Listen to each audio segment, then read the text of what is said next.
네, 안녕하세요. 정책기획과 혁신자치학교 담당 장학사 도미나입니다. 오늘 바쁘신 가운데, 네, 오늘 바쁘신 가운데 이렇게 참석해 주셔서 대단히 감사합니다. 그럼 먼저 행사 식순 안내해 드리겠습니다. 오늘 행사는 저희 세종시 교육청 기획조정국장님의 인사 말씀이 있으신 후에요.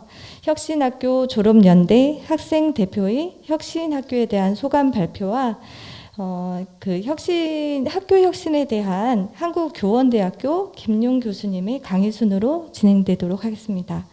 그리고 잠시 교육감님께서 혁신자치학교 교육 공동체 여러분들 응원하시기 위해서 참석하신다고 하십니다. 그럼 지금부터 2021년 혁신자치학교 2회의 날 행사를 시작하겠습니다. 먼저 기조국장님 인사 말씀 있으시겠습니다.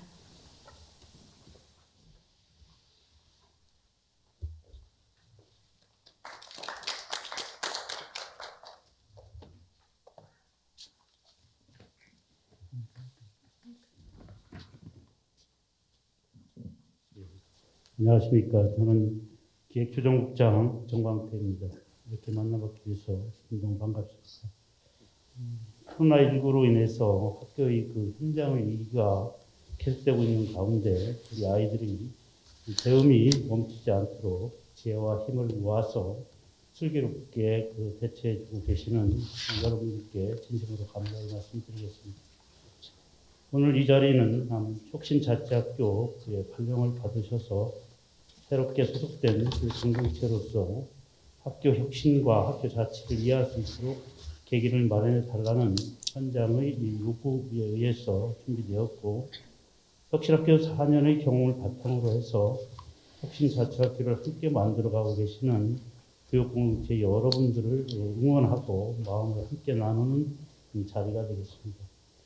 특히 이 자리를 빛내주기 위해서 세종시 관내 혁신학교를 졸업하고 국내 유수한 대학에서 재학 중인 박채연 학생의 발표와 한국교원대학교 김용 교수님의 학교 혁신의 이론과 동향이라는 강의가 있을 예정입니다. 함께 큰 감사를 드리겠습니다. 우리 교육청은 2015년부터 학교 혁신 4대 과제를 학교에 우선적으로 적용하고 우수 사례를 통해 학교 혁신의 기틀을 마련해 왔습니다. 혁신학교의 교육 공동체는 민주적인 학교 운영 기반을 마련하였고, 학교의 창의적 교육 과정을 기획, 운영, 성찰하기 위한 역량을 갖춰 나갔습니다. 그리고 이제 4년간의 혁신학교를 운영한 학교들은 혁신학교를 넘어 학교 자치와 미래교육의 방향을 제시하는 데 집단지성을 발휘하여 마음과 지혜를 모으고 있습니다. 우리 교육청은 여러분들이 학교에서 전문성과 책임성을 가지고 학교 교육과정을 운영하는 데 발생하는 문제를 해결하는 데 있어 지원을 아끼지 않을 것입니다. 이 자리에 참석하신 혁신자치학교 교육 공동체 여러분들의 그 열정과 헌신은 세종교육의 이정표가 되어 우리 아이들의 행복한 미래가 될 것입니다. 여러분의 노력이 결코 헛되지 않도록 우리 교육청도 최선을 다해 나가겠습니다. 오늘 참석해 주신 모든 분들의 건강과 행복이 늘 함께 하시기를 기원하면서 인사에 가름합니다. 감사합니다.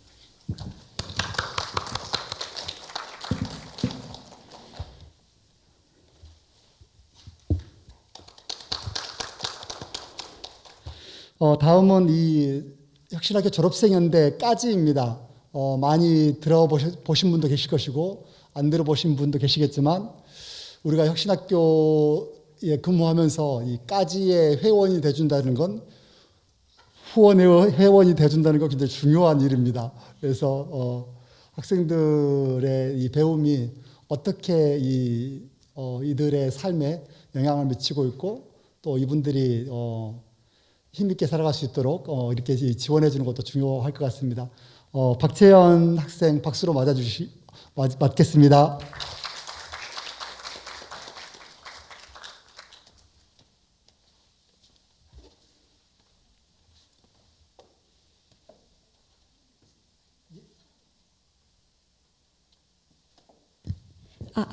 네. 다시 인사드리도록 하겠습니다. 저는 혁신학교 졸업생 연대까지에서 나온 홍보팀장 박채연이고요. 저는 경기도 남양주시 호평중학교와 호평고등학교를 졸업한 졸업생입니다.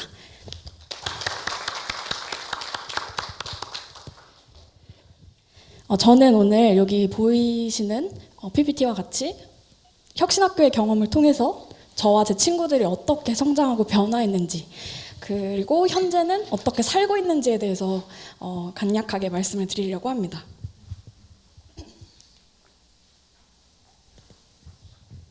이야기 순서는 앞에 3개는 저희가 경험했던 이야기들을 나눌 거고요. 마지막 미래의 새로운 나에게라는 챕터는 저희가 현재 어떻게 살아가고 있는지에 대해서 얘기를 나눌 예정입니다.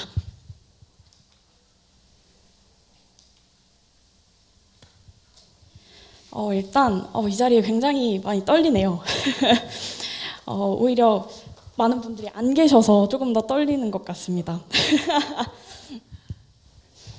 저는 일단 호평중학교에 들어가기 전에 초등학교 6학년, 그러니까 들어가기 직전인 거죠. 중학교 들어가기 직전에 수개월간 학교폭력을 당했는데요. 사실 육체적인 폭력이 아니라 정신적인 폭력을 조금 많이 당했던 터라 선생님과 학교에서는 잘 모르셨어요. 그래서 적절한 도움을 잘은 받지는 못했고, 그 덕에 저는 약간 이런 질문을 품고 살았었습니다.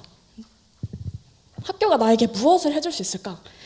선생님이 나에게 도움 준 것도 없는데 나한테 어떻게 도움을 줄 수 있지? 이런 마인드로 좀 반항심 가득하게 학교를 살았어요. 그리고 이런 질문을 가진 채로 학교에 입학을 하게 됩니다. 호평중학교에 입학한 첫날 굉장히 충격을 받았습니다.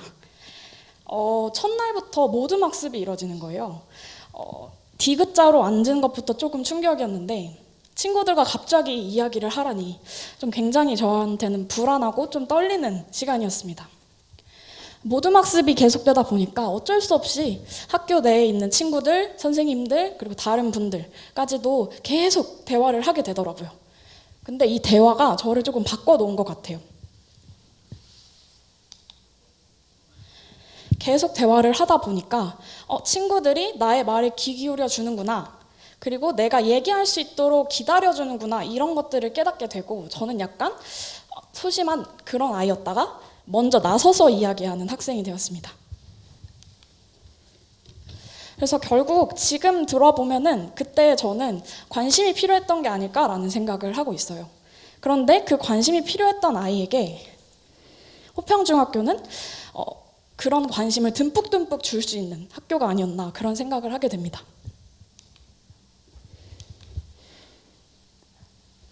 제가 먼저 나서서 이야기하는 학생이 되었다고 말씀을 드렸는데, 그러다 보니까 자연스럽게 제가 뭘 좋아하는지, 뭘 관심을 가져 하는지, 그런 것에도 조금 눈이 뜨이게 되더라고요. 그래서 저는 학교 수업을 듣다 보니까 나는 공부 자체가 좀 재밌는 것 같아, 그냥 배우는 것 자체가 재밌는 것 같아 라는 생각을 하게 됐습니다. 그거를 깨닫게 된 결정적인 계기가 하나 있는데요. 다들 아실 겁니다. 영어 시간에 다들 많이 배우셨을 텐데 동명사, 투부정사 이야기를 조금 해보려고 해요.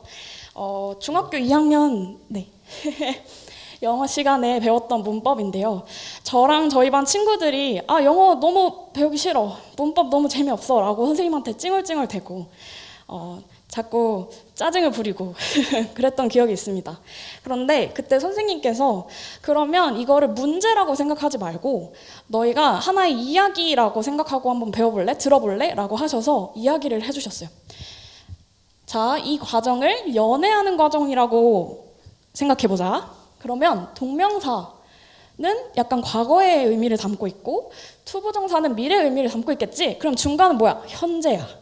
자, 그러면 너네가 연애를 하기 전에 그 사람을 좋아하니까 그 사람과 연애를 하고 싶어 봐라. 그리고 그 사람과의 연애를 계획하고 기대하겠지. 그리고 그러다가 고백을 받아주면 너네는 사랑이 시작되고 그 사람과 좋아도 하고 싫어도 할 거야. 근데 싫어하는 게 계속되다 보면 이 연애는 끝내고 싶다라고 생각을 하겠지. 그리고 연애가 끝난 뒤에 넌 이렇게 말할 거야. 이건 연습이었어. 넌 그냥 엔조이야. 이렇게 말할 거라고 선생님께서 조금 스토리텔링을 재밌게 해주시더라고요. 근데 저희가 이 얘기를 듣고 약간 눈이 번쩍 떠졌던 것 같아요. 그래서 선생님이 연애 이야기를 해주신 그 다음 날부터 약간의 후기인데 같은 반에 있던 연애하는 친구들이 조금 놀림의 대상으로 장난기 있게 말을 주고받곤 했지만 이런 과정 경험을 통해서 저희가 영어가 좀 더 재밌구나, 영어가 그렇게 막 어렵진 않구나라는 거를 많이 느끼게 될 수 있었습니다. 그리고 또 하나의 계기를 말씀드리면 체육 시간을 빼놓을 수가 없을 것 같은데요. 전 중학교 3학년 때 저희 학교는 학기별로 하나의 스포츠를 선정을 해서 그 스포츠에 대해 좀 깊게 배우는 그런 학교였어요. 그래서 3학년 1학기 때 농구를 제가 배웠던 걸로 기억을 하는데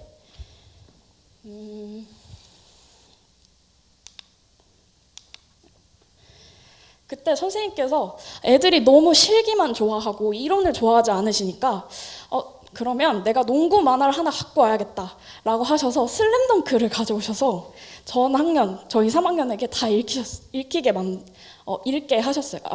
약간 말이 이상하네요.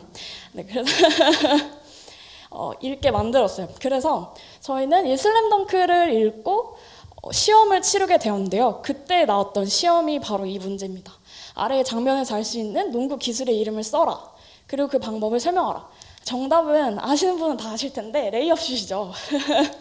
그래서 저희는 이러한 농구 만화를 통해서 이론을 조금 더 재밌고 쉽게 배울 수 있었고 이게 어떤 효과를 가져왔냐면 그냥 실기를 더 재밌게, 농구를 게임을 더 재밌게 할 수 있을 뿐만 아니라 대화의 주제가 좀 더 넓어졌다라고 말할 수 있을 것 같아요.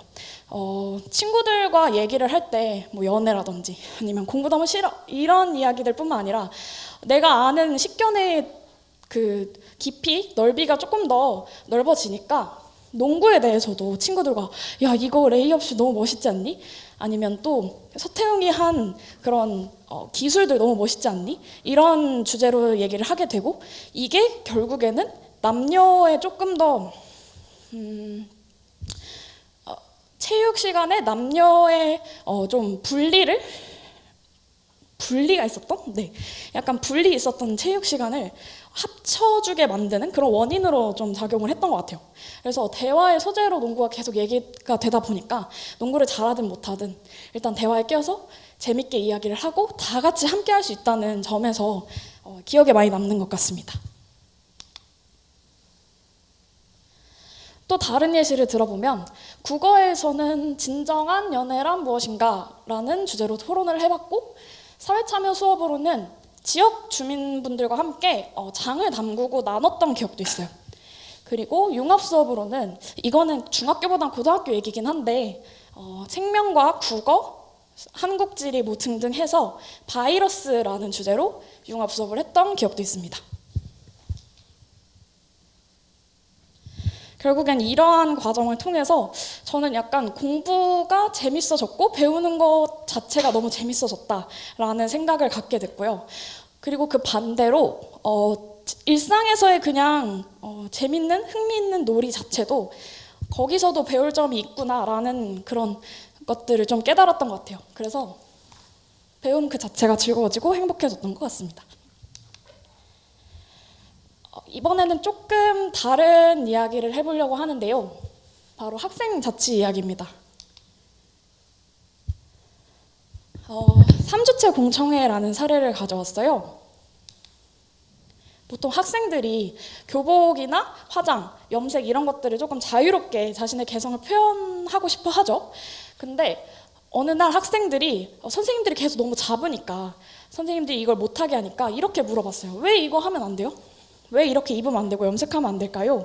그랬더니 선생님께서 선생님 생각에는 학교 규칙에 어긋나서 그러면 안 돼 라고 말씀을 하시는 거예요. 근데 학생들은 그 말에도 아랑곳하지 않고 교복을 줄여 입고 머리를 완전 샛노랗게 물들이고 이렇게 하고 다녔죠. 그랬더니 학교 밖의 시선에서 굉장히 저 학교는 생활지도도 안 하는 학교다. 너네는 좀 애들이 별로 질이 안 좋다. 이런 부정적인 시각을 많이 보여주시는 거예요. 그래서 선생님들이 조금 더 엄격하게 잡기 시작을 하셨어요.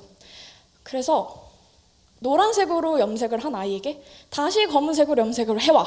또는 공부 잘하는 학생들은 다 단정해. 그러니까 단정하게 다시 하고 와. 이렇게 말씀을 많이 하시더라고요. 근데 학생들에게서 조금 이상한 궁금증이 피어나기 시작했어요. 왜 검은색으로 다시 염색을 해야 될까? 염색이라는 거를 못하게 하는 근본적인 이유가 사실은 색깔이나 단정함에서 오는 게 아니라 그 성장기 아이들이 두피 문제, 건강 문제 때문에 못하게 하는 게 아닐까? 그러면 다시 검은색으로 염색을 하라는 건 결국엔 염색을 조장하는 게 아닐까? 이런 생각을 하게 된 거죠. 애기들이 어떻게 그렇게 벌써 논리적으로 생각할 수 있었는지는 잘 모르겠지만, 네. 그렇게 염색을 조장하는 게 아닐까라는 생각을 하게 된 이후부터 선생님들에게 따지기 시작을 했고, 또 공부 잘하는 애들은 전부 단정해 라고 선생님이 다시 반박을 하시니까 학생들은 저희 학교 전교 1등 선배 빨간머리인데요 라고 대답을 했어요. 그래서 이 두 가지 사례를 통해서 선생님들 사이에서도 이거는 학생들 의견이 맞다. 그리고 우리도 잡는 거 너무 불편하고 좀 수고스러운 일이다. 그러니까 한번 바꿔보자라는 이야기들이 나오기 시작을 했고, 결국엔 선생님들이 학생에게 제안을 하셨죠. 3주째 공청회 열어서 학칙 개정 해볼래? 라고 하셔서 저희는 강당에 모여서 모든 학부모, 학생, 교사 모두가 모인 그 자리에서 학칙 개정에 성공을 했습니다. 사실 저희 학생들이 가장 많이 두려워했던 상대는 사실 학부모님들이었어요. 교사분들은 사실 저희의 이야기에 공감을 많이 해주셨고 맨날 같이 붙어있는 사이다 보니까 선생님들은 그래 너네 말이 맞다 해주셨는데, 엄마 아빠는 진짜 사실 안 돼 하면은 안 되는 거잖아요. 약간 이런 느낌이 강해서 학부모님들의 반발이 심할 것이다 라고 예상을 했지만, 다행히도 저희의 의견을 잘 들어주셔서 그래 너네가 논리적인 것 같다 라고 해서 학칙 개정에 성공을 하게 되었고, 결국엔 학생들이 잘 원하는 대로 개성 표현을 하게 됐는데 결과적으로 봤을 때 크게 달라진 건 없다고 하더라고요. 학생들이 자신의 스타일을 이미 아니까 굳이 노란 머리로 안 하고 그냥 짧게 줄이지도 않고 그냥 다니던 대로 다녔다고 합니다.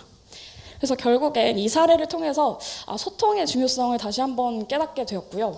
그리고 이 과정이 굉장히 오래 걸렸는데 아까 제목에 느리더라도 함께 성장하고 있습니다라고 써놨는데 이 과정이 거의 한 3개월, 4개월 정도 걸렸어요. 정말 느리지만 모두가 함께 이야기하고 정확하게 올바른 방향으로 갈 수 있게끔 만들어준 사례가 아니었나 싶습니다. 그리고 마지막으로 축제준비위원회 얘기를 좀 하고 싶은데, 사실 축제가 학생들의 전유물이다 라고 생각하시는 분들이 꽤 많더라고요. 근데 그건 아닌 것 같다. 축제는 사실 학교 내에 있는 모든 구성원의 축제지 않느냐 라고 생각한 저희 학생회가 선생님들과 함께 할 수 있는 축제, 그리고 학부모님들, 그리고 다른 선생님들, 교내에 있는 수의 선생님, 청소하시는 선생님들까지도 모두 참여하실 수 있는 축제를 만들어 보자 해서 이런 포스터들도 만들어 봤어요.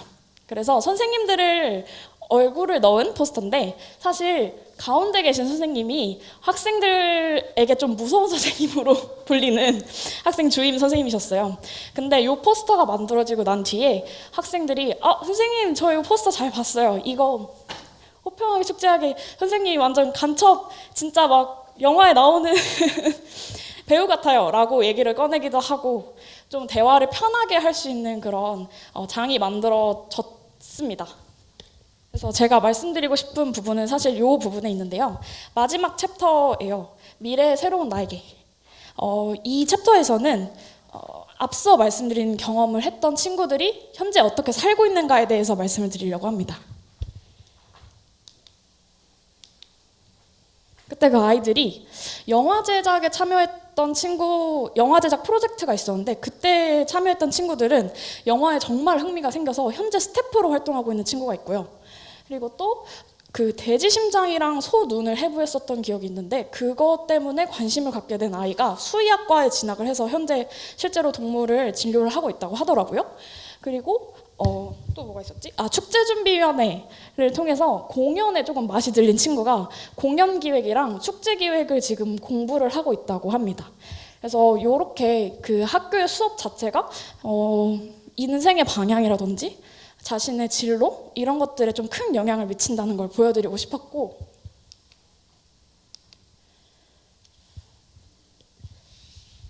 그리고 호평중을 졸업한 친구들이 전국적으로 세계적으로 조금 자신만의 삶을 일구고 있는데, 이렇게 성장할 수 있었던 이유가 저는 결국엔 요 말 때문이라고 생각을 합니다.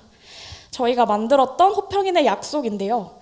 학생들이 학교에서 지켜야 될 약속을 공모전으로 만들어 본 거예요.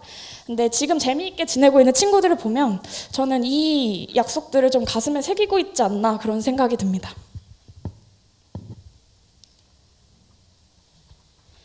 마지막으로 이 말을 하고 좀 마치고 싶습니다. 혁신학교의 교사는 단 한 명의 학생도 놓치지 않으려 한다라는 말이 있어요. 근데 보통 이건 외부에서 이런 말을 많이 합니다. 근데 저는 이게 맞는 말이긴 하지만 교사에게만 해당되는 건 아니라고 생각이 됩니다. 제가 겪었듯이 선생님과 친구들의 지속적인 관심이 필요할 뿐만 아니라 서로가 서로를 조금 더 보듬어주고, 그리고 선생님뿐만 아니라 학부모님들, 또 교내에 계신 아까 말씀드렸던 수의 선생님 아니면 청소 선생님, 모든 분들이 저에게 대화를 걸고 지속적인 관심을 가져주셨기 때문에 제가 바뀔 수 있었다고 생각을 하거든요. 그래서 저는 이 말이 학교에 있는 모든 이들에게 해당이 된다고 생각을 합니다. 그래서 누구나 말할 수 있는 기회를 주는 교육이라든지 아니면 서로가 서로에게 관심을 주는 교육, 이런 교육이 있다면, 만들어진다면, 그리고 실현이 된다면 저는 저와 같은 미래의 아이들이 변화할 수 있는 계기가 될 것이라고 생각을 합니다. 그리고 그 과정에서 선생님들의 열정과 도움이 좀 필요하다고 생각이 됩니다.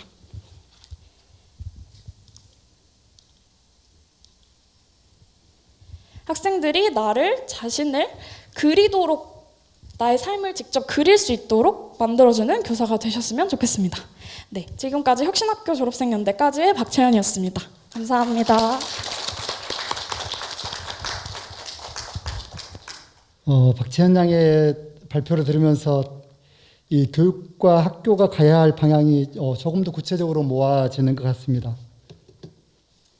학교가 회복할 힘을 주고 관계를 돕고 이 마음의 배움의 마음과 그다음에 배움의 영역 그리고 능력이 생기고 세계 시민으로 성장하게 하는 곳이라고 말해 주었습니다. 우리가 이 공동체라는 이름으로 이 교사 그다음에 주무관님들, 이 주무관 행정사가 함께 힘을 모으고 있는 힘을 모으고 있는 이유이기도 하죠. 그래서 우리에게 오늘 이렇게 모이는 이유도 사실은 이 혁신학교이든 혁신자치학교든 결국은 학생들에게 이러한 이 실질적인 힘을 주기 위한 마음을 모으는 일이다. 이것은 상당히 기쁜 일이기도 하고 즐겁게 함께 해냈으면 좋겠다라는 이 마음이 있어서 한편으로 혁신학교라는 이름이 사실은 무겁기도 하거든요. 뭔가 굉장히 거대한 일을 해내야 될 것 같고 막 이런 게 좀 있습니다. 그래서 부담도 있지만 더 중요한 건 어떤 면에서는 즐겁고 기쁜 일이기에 함께 좀 마음을 좀 모읍시다라는 의미로 이렇게 모이게 됐습니다. 그리고 그 일에 기꺼이 이야기를 좀 하고 싶습니다라고 이 졸업생 연대까지에서 이 흔쾌히 수락을 한 부분이고요. 멀리서 와서 이야기를 들려준 박채연 학생에게 한 번 더 박수 한번 보내주시기 바랍니다. 예. 다음은 이제 이 김용원 교수님께서 이 학교혁신의 이론과 동향에 대해서 말씀해 주시겠습니다. 잘 아시겠지만 김용원 교수님께서는 이 교육학 박사이시고 현재 한국교원대학교에서 교수로 재직하고 계십니다. 더불어서 국가교육회의의 전문위원으로 활동하고 계십니다. 교수님께서는 이 혁신교육, 학교교육, 민주주의, 학교 교육과정의 자율성 등을 깊이 연구하셨습니다. 교수님을 모시겠습니다.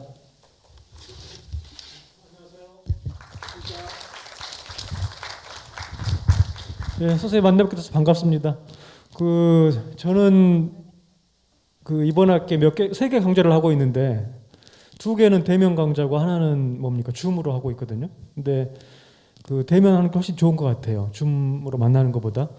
근데 선생님들 연수도 지난해는 이렇게 대면 연수를 한 번도 못 했던 것 같은데요. 줌으로만 좀 만나 뵙고 오늘 아주 오랜만에 이렇게 현장의 선생님들을 뵈니까 굉장히 기쁘게 기쁜 마음이 듭니다. 그리고 어젠가 뉴스를 들었더니 몇 개 시도에서 이제 전면 등교 시작했다고 좀 굉장히 반갑게 들었는데 어서 세종은 전면 등교 하고 있나요 지금?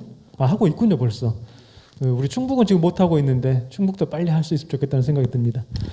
오늘은 선생님들하고 학교 혁신의 이론과 동향이라고 조금 무거운 제목 같긴 한데 전혀 무겁지 않습니다. 그리고 그냥 교양 삼아 들어보시면 굉장히 재미있는 내용일 수도 있고요.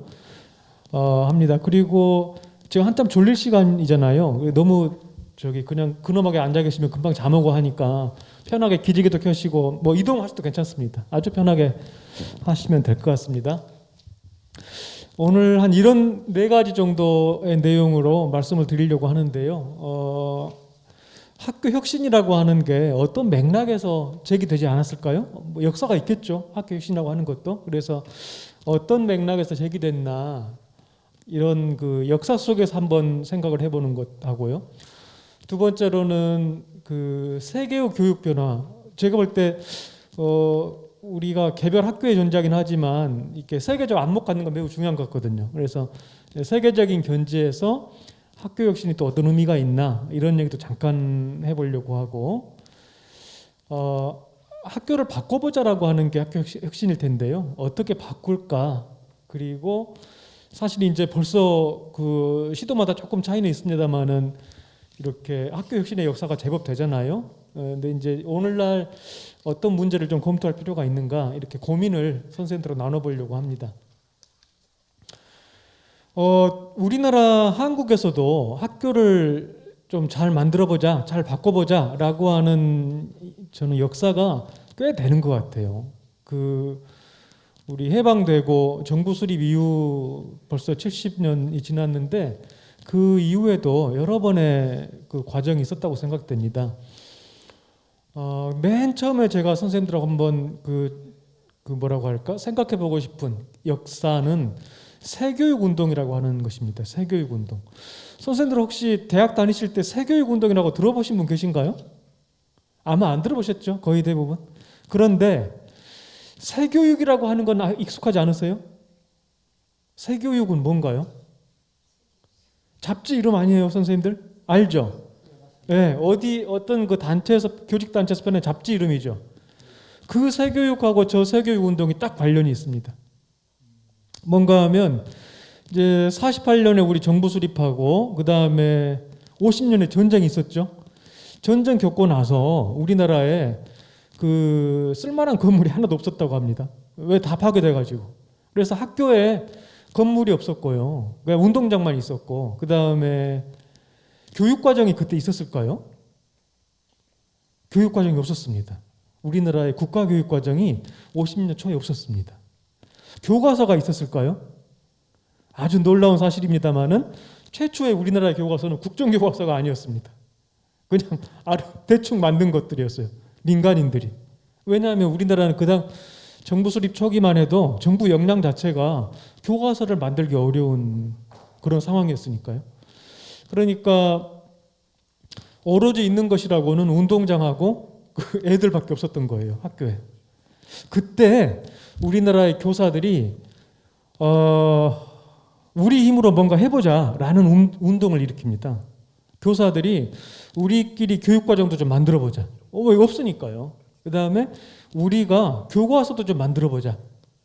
자, 그런데 옛날에는 그 전에는 우리가 이제 그 일본의 황국신민 이념을 가지고 애들을 교육했는데 그건 아니니까 뭘 할까 하다가 이분들이 그 40년대 말 50년대 초에 미국의 민주주의 교육 이념을 받아들입니다. 그게 우리나라에 들어옵니다. 그래서 요즘도 왜 젊은 학생들이 뭡니까 대학 다닐 때 그 존 듀이의 민주주의 교육 있잖아요. 50년대 여러분의 선배 교사들이 듀이의 책을 읽었습니다. 그렇게 이제 민주교육 이념이 들어와서 그 이념에 입각해서 교육과정도 만들고 교과서도 만들고 해보자 라고 하는 운동이 이른바 새교육운동이고요.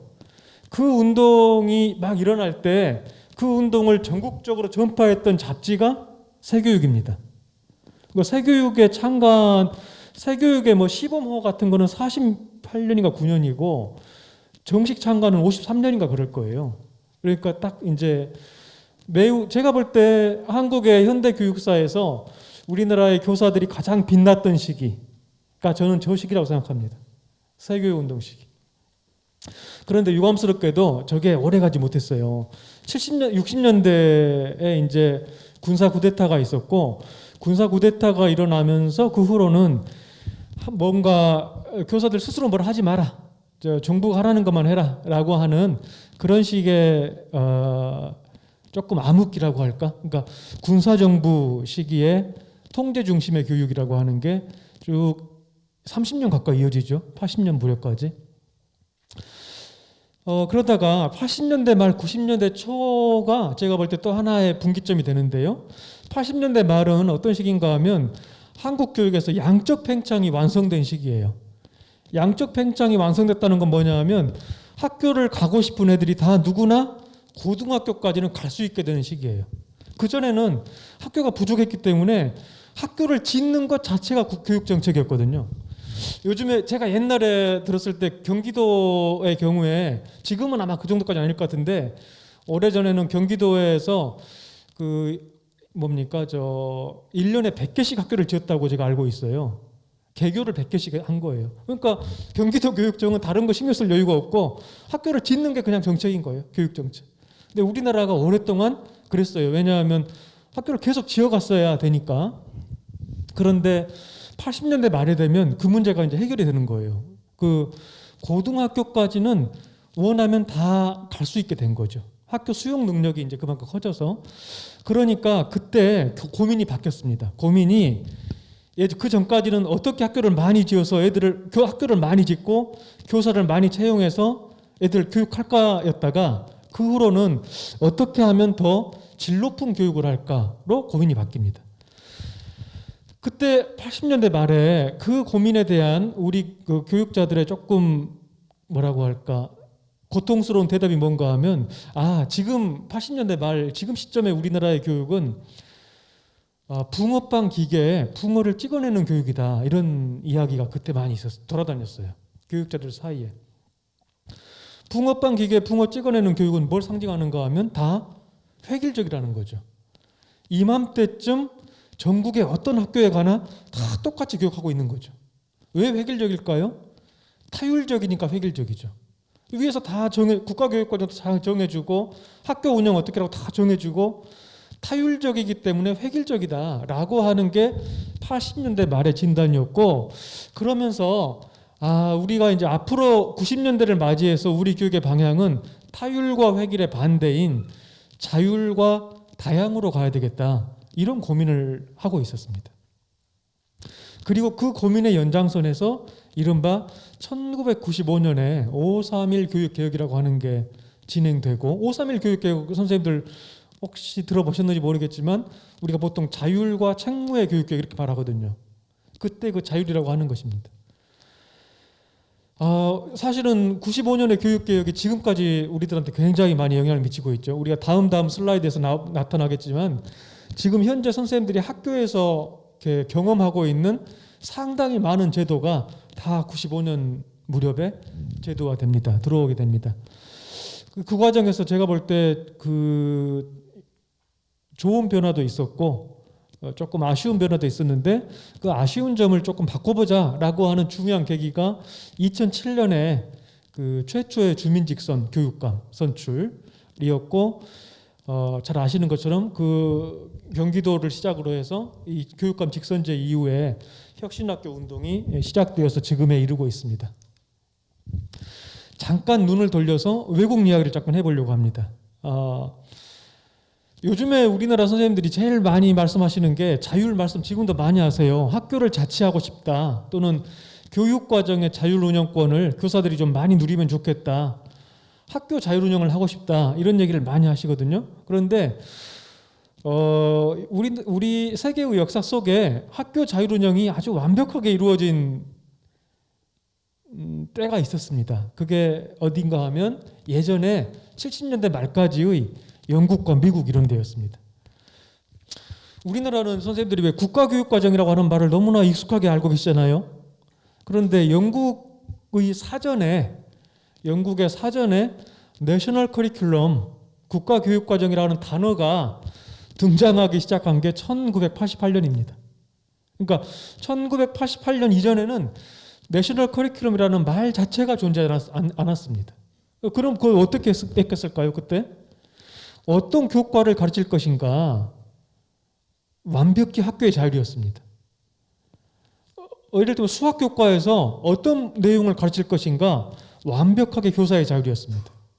그러니까 지금 우리가 지향하고 있는 자율 운영이라고 하는 것이 적어도 70년대 말까지 영국이나 미국에서 실행된 사례가 있었습니다. 그런데 우리가 조금 이제 고민해 볼 부분은 그런 거예요. 세상에 존재하는 것 가운데 다 좋기만 한 건 없는 것 같아요. 또 다 나쁘기만 한 것도 없는 것 같아요. 예를 들면 우리나라에 아까 조금 전에 제가 그 60년대부터 80년대까지 중앙집권적 행정을 했다, 군사정권 아래에서, 이런 말씀 드렸잖아요. 굉장히 나쁜 것 같죠? 근데 군사정권에서의 교육에 나쁜 점도 있는데 좋은 점도 하나 있는 것 같아요. 다른 나라랑 비교를 하면 제가 볼 때 한국 교육의 중요한 특징 하나가 교육의 균질성 같습니다. 물론 지금 우리나라 예를 들면 서울 강남에 있는 학교하고 저쪽 벽지에 있는 학교 간에는 굉장한 격차가 있죠. 그걸 부정할 수 없는데, 그럼에도 불구하고 다른 나라들과 비교해 보면 우리나라는 굉장히 높은 수준의 균질성을 유지하고 있습니다. 교육에. 저는 이것은 군사정권 하에서 교육의 산물이라고 봐요. 의도하지 않은 좋은 변화라고 볼 수 있죠. 마찬가지로 70년대 말까지 그 교사 중심의 자율 운영이라고 하는 것도 다 좋지만 않았습니다. 우리는 그걸 지향하고 있지만 어떤 문제가 있었는가 하면 영국이나 미국의 정치권에서 학교에 대한 불만을 그 당시에 많이 가지고 있었는데요. 왜 그런가 하면 선생님 1997년에 우리 IMF 위기 겪었죠. 기억나시죠? 근데 영국이 1970년대 말에 우리랑 똑같이 IMF 위기를 겪었습니다. 그 당시에 영국이. 나라가 망한 셈이죠. 한마디로. 그리고 그 무렵에 정치 리더로 등장한 사람이 마가렛 대처였습니다. 근데 마가렛 대처가 이 선거 과정에서 이런 질문을 던져요. 해가 지지 않는 나라 영국이 왜 망했는가? 라고 하면서 영국의 적으로 두 개를 지목합니다. 하나가 노동조합, 하나가 교사. 노동조합은 제가 설명할 필요가 없겠죠. 근데 왜 교사를 지목했을까? 학교 모든 문제를 학교의 자율에 맡겨놓고 보니까 다 좋은 건 아니었던 것 같아요. 뭔가 하면 교육과정 운영하는데요, 교사들도 조금 지도하기 어려워하고 학생들도 조금 덜 흥미를 보이게 되면 이게 자꾸 교육과정의 순위에서 뒤로 밀려나게 되는 거예요. 덜 가르치게 되는 거예요.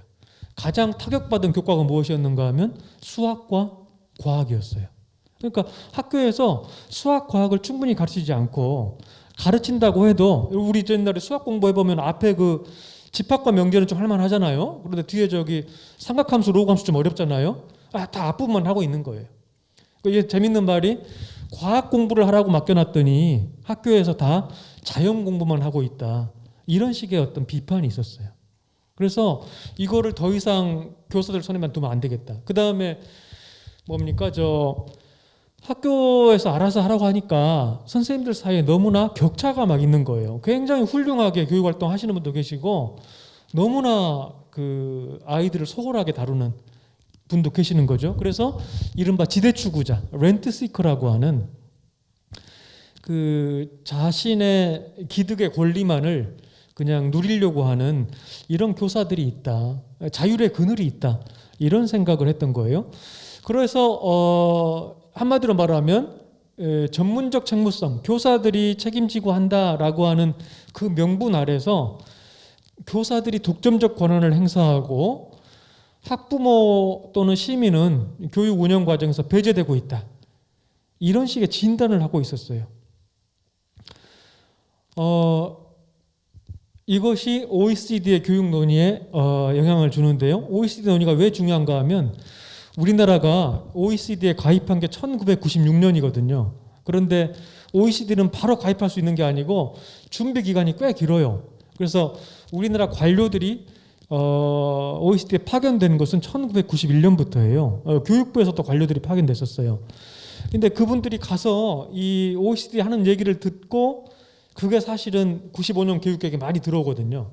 그 정책 아이디어들이.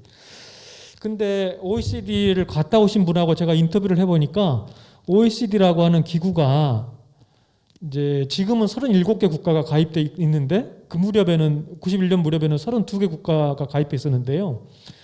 32개 국가가 다 똑같이 목소리를 내는 게 아니고 미국과 영국이 주도한대요, 논의를. 그러니까 쉽게 말하면 OECD 안에서는 미국과 영국의 고민을 하고 있는 거예요. 그리고 91년에 우리 관료들이 파견됐을 때는 고민이 거의 끝나 있었어요, 이미. 어떻게 전문가 교사의 지대추구 행위를 제어하고 학부모와 시민 권한을 제고해서 교육의 질을 높일 것인가 라고 하는 질문에 대해서 OECD가 이미 그 당시에는 답을 가지고 있었어요. 그 답이 여기 표현되는데요. 우리가 531 교육개혁, 95년에 531 교육개혁이라고 하는 게 매우 중요한데 531 교육개혁은 제가 생각할 때 한국 교육계가 가지고 있던 90년대 초에 가지고 있던 자율이라고 하는 그 이상에 대한 희구, 이게 첫 번째. 두 번째로는 호주의 경험, 이게 두 번째. 세 번째로는 OECD의 정책 제안.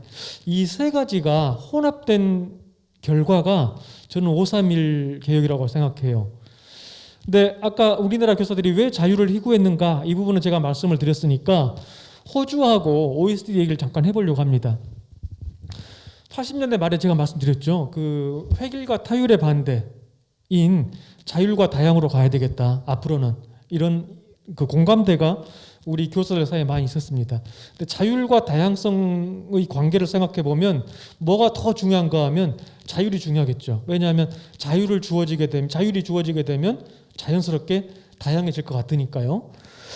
그래서 이제 모두가 자율의 방향으로 가야 되겠다는 생각을 하고 있었는데 어떻게 하는 게 학교를 자율적으로 운영하는 것이냐에 대한 답을 가지고 있지 못했어요. 우리나라의 교육계에서. 그런데 그 답을 호주의 어떤 사람들이 제안해 줍니다. 호주에 콜드웰하고 스핑크스라고 하는 사람이 있었는데요.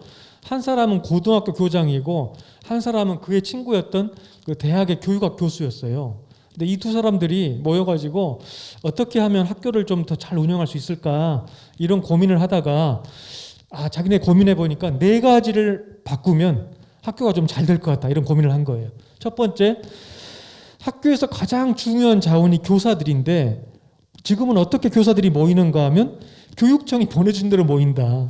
근데 만약에 교사들이 우리가 이런 학교를 만들고 싶어라고 하는 어떤 비전에 동의하는 교사들이 같이 모인다고 하면 이 사람들이 팀을 이뤄서 학교를 잘 운영할 수 있을 것이다. 이게 첫 번째 생각이었어요.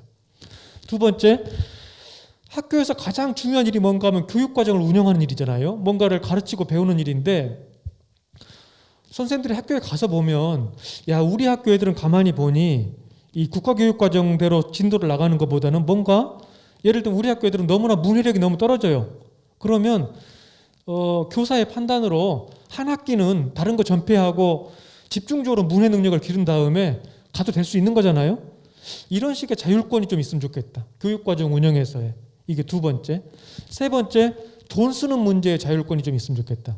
예전에는 축구공 사는데 얼마, 책걸상 교체하는데 얼마 이렇게 돈을 주거든요. 근데 학교에 가서 보면 정작 돈 쓸 때가 다를 수도 있잖아요. 이를테면 제가 예전에 청주교대에 있을 때 제 대학 바로 옆에 있는 초등학교 하나 있었는데요.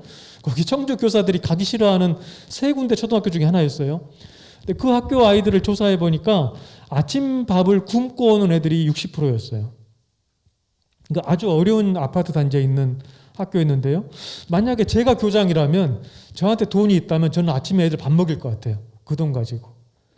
저한테 그런 정도의 자율권이 있으면 좋을 것 같거든요. 이게 3번째. 4번째가 학교의 중대사가 막 제기될 텐데 그 중대사를 교장 혼자서 뭔가 이렇게 결정하기보다는 학생이나 이렇게 교사 대표들이 모여서 함께 논의하고 결정하면 좋겠다. 그런 기구가 필요하다라고 생각한 거예요. 이 4가지의 생각을 이분들이 교육청의 허락을 받은 다음에 실제로 실천해 봤어요. 어떤 고등학교에서. 그랬더니 그 고등학교가 너무 좋아진 거예요. 그 사람들이 그 자기네 실천 사례를 책으로 썼는데 그 책의 제목이 셀프 매니징 스쿨이었어요. 우리말로 하면 자율 운영 학교죠. 이 콜드웰 스핑크스가 그 책을 쓴 다음에 이 사람들이 스타가 돼가지고요. 전 세계를 다니면서 막 강연하고 다녔어요. 1990년대 초에 우리나라에도 왔었습니다. 이 사람들이. 충남대에 와서 충남대에서 강의했었어요. 자기네 사례를. 그 사람들의 이야기를 듣고 나서 생각이 분명해진 거예요. 우리가 자율운영 학교를 하려면 첫 번째, 교원에 대한 인사의 자율이 필요하다. 지금 우리가 뭘 하고 있습니까? 교원 초빙제도 하고 있죠. 2번째, 교육과정의 자율이 좀 필요하다. 지금 현재는 뭡니까? 우리가 과목에서 20% 증감 정도 하고 있죠. 아마 2022년 교육과정에서는 아마 그거보다는 조금 더 폭넓게 자율권이 학교로 주어질 겁니다. 3번째, 돈 쓰는 문제에서 자율을 하자라고 해서 아마 지금 젊은 선생님들은 전혀 모르실 텐데요. 2000년대 초에 도입된 제도가 학교 회계제도라고 하는 겁니다. 이 학교 회계제도로 인해서 돈 쓰는 문제가 과거보다 훨씬 자유로워졌습니다. 4번째, 학교의 의사결정을 조금 집단적으로 하자라고 해서 도입한 제도가 학교 운영위원회죠. 어떻습니까? 호주의 사례가 우리나라에 다 제도화됐고 지금까지 운영되고 있습니다. 자, 그런데 이것과는 조금 결이 다른 OECD의 영향이 531 교육계획에도 남아 있습니다. 조금 전에 제가 그 전 슬라이드에서 OECD가 무슨 고민을 했는가, 영국이 무슨 고민을 했는가 이런 말씀 드렸잖아요.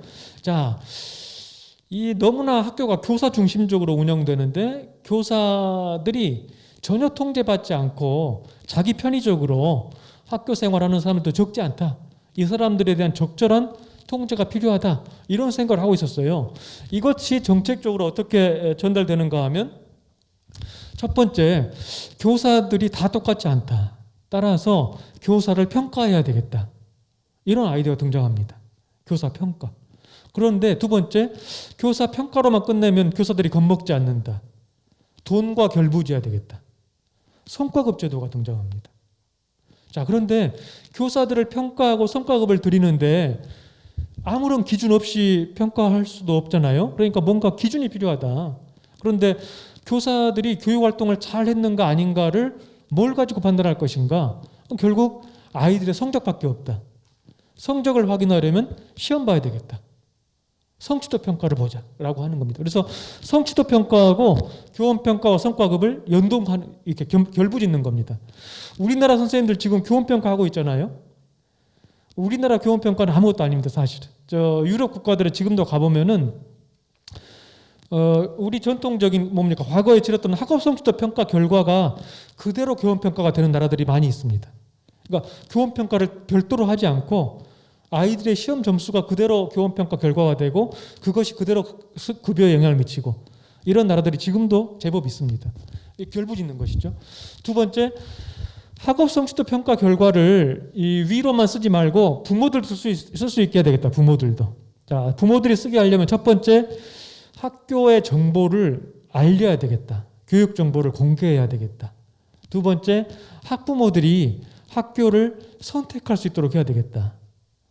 그렇게 한다면 교사들 사이에 또는 학교 간에 선의의 경쟁이 유도되고 뭔가 나아질 거야. 이런 식의 구상을 하고 있었던 겁니다. 어떻습니까? 우리나라에 많이 들어와 있나요? 이 제도들이? 많이 들어와 있죠. 교원평가 지금 하고 있습니다. 성과급 지금 시행하고 있습니다. 학업성취도 평가는 이제 표집으로 바뀌어버렸죠. 교육 정보 공개는 지금 뭘로 하고 있는가 하면 학교 알림이로 하고 있죠. 학부모 선택을 하고 있지 않습니다.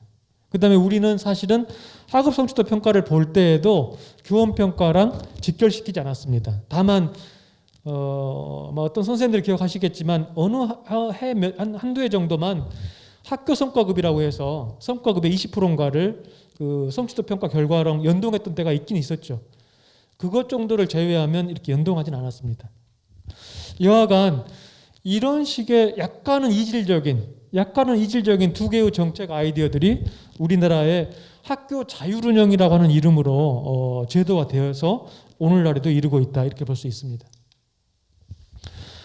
5.3일 이후에 저는 몇 가지 평가가 가능한 것 같습니다. 첫 번째는 긍정적인 평가가 가능한 부분은 뭔가 하면 학교 자율운영의 제도적 기반이 확립했다는 겁니다. 뭔가 하면 예전에는 뭔가 자유롭게 하는 것 자체가 너무나 금기시 되어 있었는데 5.3일 이후에 뭐 교육과정 운영 같은 것에서 이를테면 초빙제도, 교원 초빙제도를 활용하거나 교육과정 운영에서 새로운 시도들이 막 등장합니다.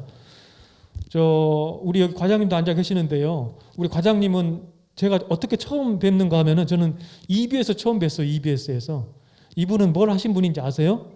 이분은 교사하실 때 시험 문제를 학생들한테 내오라고 하신 분이에요. 당신이 직접 출제하지 않으시고. 이런 식의 그 대담성을 그 무렵에 약간 발휘할 수 있게 됐어요. 또는 옛날 같으면 초등학교는 뭡니까? 40분 수업하고 10분 쉬고 40분 수업하고 10분 쉬고 이게 우리 틀에 박혀 있는 거잖아요. 근데 어떤 선생님들이 아니 자율권이 있다는데 하고 하면서 80분 수업하고 30분 놀고 이런 실험을 해본 거예요. 또 초빙 제도를 활용해서 뜻맞는 교사들이 이렇게 학교로 모인 사례도 있었어요. 그러니까 이 자율이라고 하는 그 권한을 활용하게 된 것, 제도적 기반이 확립된 것, 이건 조금 저는 좋은 변화 같습니다. 근데 좀 아쉬운 점들이 몇 가지가 있죠. 하나는 평가와 성과급이라고 하는 게 굉장히 중요한 기제로 등장했는데 이것들은 사실은 외적 책무성 기제잖아요. 밖에서 점수나 돈을 가지고 교사들을 움직여 보겠다고 하는 것인데 별로 잘 움직이지 않습니다. 그러니까 이것들이 교사 동기를 유발하는 데 그렇게 효과적이지 않다. 이런 건 저희가 좀 알게 된 것 같아요. 또 하나는 대중이 원자화되고 분파적 이익 추구 행위가 막 강화돼요. 사실 저는 이것은 굉장히 이 부분을 좀 위험하게 보고 있는데요. 우리가 학교를 공동체로 만들자라고 막 얘기하잖아요. 그런데 학교 별로 공동체 안 되고 있어요. 왜냐하면 3월 달에 성과급 기준 정하고 할 때 보면 분위기가 싸해요. 왜냐하면 어떻게 하면, 어떻게 평가 기준을 정하면 나에게 이익이 될까? 이런 식의 고민을 하게 되는 거거든요. 이런 제도 아래서. 이런 문제가 있는 것 같아요. 그러니까 우리가 정말 근데 저 자율운영 95년에 교육개혁을 주장했던 분들도 학교를 공동체로 만들겠다고 했거든요. 만들겠다고 했는데 활용한 수단 자체하고 목적이 잘 맞지 않는 거예요. 학교가 다양화되기보다는 서열화되어 버렸죠. 고등학교를 생각해 보시면 학교가 굉장히 층층이 이렇게 사실은 고교평준화 제도라고 하는 게 거의 이렇게 해체되다시피 한 그런 결과가 만들어졌습니다. 또 하나는 예전에 학교가 자율운영이라고 하는 게 일종의 소셜 클로우저 기제로 활용되고 있는데요. 뭔가 하면 이 사회적 폐쇄라고 하는 말은 막스 베버가 그 현대사회가 어떤 사회가 될 것이냐라는 질문에 대해서 했던 말이에요. 사회가 현대화되면 이 자본주의 체제 안에서 이 기득권 집단이 형성이 되고 기득권 집단이 아주 정당한 방법으로 벽을 쳐서 그 아래 사람들이 위로 진입하지 못하도록 하는 사회적 장벽이 만들어질 것이다. 이런 그 진단을 했는데 우리 주변에 그런 사례가 되게 많아요. 예를 들면 우리 이 공간이 예를 들면 롯데캐슬 아파트 단지로 생각해 봐요. 그다음에 저쪽 제가 볼 때 오른쪽에 그 주택가들이 있고요. 왼쪽에 학교가 하나 있다고 생각해 봐요. 이런 일 많이 있죠. 저쪽 주택가 애들이 이 단지를 지나서 학교를 가면 한 7, 8분이면 가는데 주민들이 막아버린 경우들이 많아요. 그래서 애들이 빙 돌아서 30분 걸려가는 경우들이 있어요. 그런 경우 있지 않나요? 이거 전형적인 사회적 폐쇄예요. 그 주민들의 행위에 잘못이 있나요? 법적으로 잘못은 없어요. 왜냐하면 이 땅은 다 그 주민들의 땅이거든요. 재산권이 거기에 있거든요. 그러니까 아주 정당하게 벽을 치는 거예요. 정당하게. 학교가 아까 사유화됐다고 말씀드렸는데 예를 들면 그 자사고 그것 자체는 좋을지 모르지만 자사고가 다른 학교들에 주는 영향은 좋지 않거든요. 그래서 자사고에 대해서 학교를 그렇게 운영하지 마시오라고 얘기하면 뭐라고 하는가 하면 답변이 정당한 학교 자율 운영권을 침해하는 것이다 이렇게 말을 해요. 그러니까 학교 자율 운영이라고 하는 게 이런 것을 방어해 주는 기제가 되고 있는 거예요. 기제가 됐던 것이죠. 사회적 폐쇄 기제가. 이 사회적 폐쇄라고 하는 게 이제 지금은 상당히 위험하죠. 왜냐하면 선생님들이 체감하시는 것처럼 우리나라가 굉장히 급속하게 격차 사회가 되고 있거든요. 우리나라 통계청이 매년 조사하는 질문 중에 뭐가 있냐면 당신의 자녀가 당신보다 잘 살 것이라고 생각합니까? 이렇게 묻는 질문이 있어요. 매년 하는 통계조사 중에 그 질문이 있어요. 선생님들 한번 손들어 보실까요? 선생님들 아직 자녀가 있는 분도 계시고 없는 분도 있겠지만 나중에 자녀를 낳는다고 하면 또는 자녀가 지금 있는 경우에 선생님 자녀가 선생님보다 잘 살 것 같은 사람 손들어 보세요. 한 분 계시네요. 못 살 것 같다고 생각하시는 분 있어요. 두 분이 계시군요. 다른 분은 대답이 없군요. 놀라운 사실은 매년 조사하는데요. 95년 무렵에는 우리 자녀가 나보다 잘 살 것이다 라는 응답이 일단 못 살 것이다. 나보다 못 살 것이다. 우리 자녀가 라는 응답이 30%밖에 안 됐어요. 그런데 2015년에는 10년 후에는 60%가 됐어요. 그러니까 내 자녀가 나보다 못 살 것이라는 사람이 그만큼 는 거예요. 선생님 생각해 보세요. 지금 공부를 아주 잘하는 애들은 좋은 데 취업하고 하기도 하지만 상당히 많은 애들은 다 배달 노동을 하고 있죠. 그렇지 않나요? 특히 코로나 이후에 오토바이 타는 애들이 더 많아졌어요. 젊은 애들이. 나보다 잘 살 것이라는 응답은 그만큼이 줄었어요. 그러니까 불평등, 격차라고 하는 것이 굉장히 빠르게 진행되고 있죠. 그런데 교육이 사실은 격차를 고착화시키는 기제로 활용될 가능성이 커진 거죠. 이런 상황에서 조금 전에 이런 상황에서 교육감의 주민 직선이 시행됐고 그러면 그 후에 뭔가 그 전에 이 정책을 가지고는 학교 바꾸기 어렵겠다. 뭔가 바꿔야 되겠다. 고민을 하게 됐던 것 같아요. 어떻게 바꿀까를 이제 학교 교육감 직선 이후에 막 고민하게 되는데 제가 볼 때는 이런 정도 4가지로 저는 그림으로 정리할 수 있다고 생각합니다. 왜 학교가 잘 안 움직일까? 이를테면 아까 영국이나 미국이나 정치권들의 불만은 뭐였는가 하면 학교나 교사가 빠릿빠릿하게 움직이지 않는다 이게 불만이었거든요. 근데 왜 안 움직이는가? 그 사람들이 가지고 있던 답은 뭔가 하면 인적 여건의 두 번째에 있는 지대추구 행태라고 하는 거예요. 교사들이 자기들 편한 대로 살기만 하려고 한다. 이것을 문제 원인으로 봤던 거예요. 그래서 이걸 어떻게 쫄까? 이런 고민이 있었던 거예요.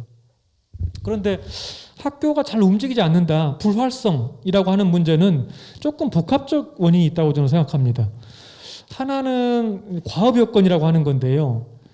교사들이 하는 일에 관련된 어떤 특성이 있는 것 같아요. 첫 번째는 뭐냐면 자율의 부재 상황 같은 거예요. 사람들은 자기 스스로가 결정해서 뭔가를 하면 엄청난 주인의식을 느끼거든요. 책임감도 느끼거든요. 그런데 누가 시켜서 하게 되면 약간 그런 책임감을 느끼지 않아요. 별로 재미도 좀 떨어져요. 근데 과업 여건에 그런 게 좀 있어요. 이를테면 교육과정 관련해서 그런 거 생각해 볼까요? 선생님들 그 창체 시간, 창의적 체험활동 시간이라고 하는 게 학교가 그나마 굉장히 자유롭게 고민해가지고 뭐 할 수 있는 시간이잖아요. 그런데 실제로 창체 시간이 운영되는 걸 보게 되면 이 법령에서 하라고 한 게 너무나 많아요. 무슨 범교과 학습이라고 해서. 그래서 그것 이것저것 하고 나면 할 수 있는 게 하나도 없어요. 무슨 교육해라 하고 나면 내 교육 과정이 아닌 거죠. 내 교육 과정이 아닌 거죠. 그 자율의 부재가 있고 당연히 어때요? 무책임 구조가 있어요. 별로 책임감을 느끼지 못해요. 또 하나는 몰입의 방해라고 하는 것도 한 중요한 요인 같아요. 그러니까 어떤 일을 할 때 사람은 언제 가장 최고의 동기화가 되는가 하면 몰입할 때 동기화가 되거든요. 그 일에 푹 빠져 있을 때. 요즘 뭡니까 어린 아이들이 뭔가 만화에 빠진다거나 뭐 이런 것처럼. 교사들의 경우에 이렇게 방해하는 간섭물들이 너무 많아요. 뭐 좀 하려고 하면 공문 쓰라 그러고 막 이런 거 하고 있는 거죠. 이런 거 하나가 요인인 것 같아요. 두 번째로는 조직 여건이라고 하는 것도 있는 것 같습니다. 학교라는 조직에 고유한 특징이 좀 있는 것 같아요. 하나는 느슨한 결합이라고 하는 게 있는데요. 학교를 구성하는 요소들의 관계가 좀 느슨한 거예요. 예를 들면 학교를 구성하는데 중요한 요소가 사람, 학교의 목적, 학교의 과업, 학교의 기술 이런 것들이거든요. 이런 것들의 관계가 느슨해요. 예를 들면 학교는 전인교육하는 곳이라고 하죠. 전인교육이 목적이죠. 또는 민주시민교육의 목적이죠. 요즘으로 말을 하면 학교가 하는 가장 중요한 과업은 뭡니까? 교과를 가르치고 배우는 일이에요. 맞죠? 그래서 선생님들 중에 애들한테 야 얘들아 너희들 교과를 잘 배우면 너희들 정말 훌륭한 사람 될 거야. 이렇게 말씀하시는 분 계시나요? 그렇게 많지 않아요. 그러니까 과업하고 목적이 분리되어 있는 거예요. 조금 전에 우리 그 졸업생이 뭡니까 그 동명사와 투부정사를 가르치는 방법에 대해서 뭔가 얘기했잖아요. 깜짝 놀랐어요. 아 저렇게 설명할 수 있구나. 뭔가요? 어떤 내용을 가르칠 때에도 교사들이 사용할 수 있는 교수법 자체가 매우 다양해요.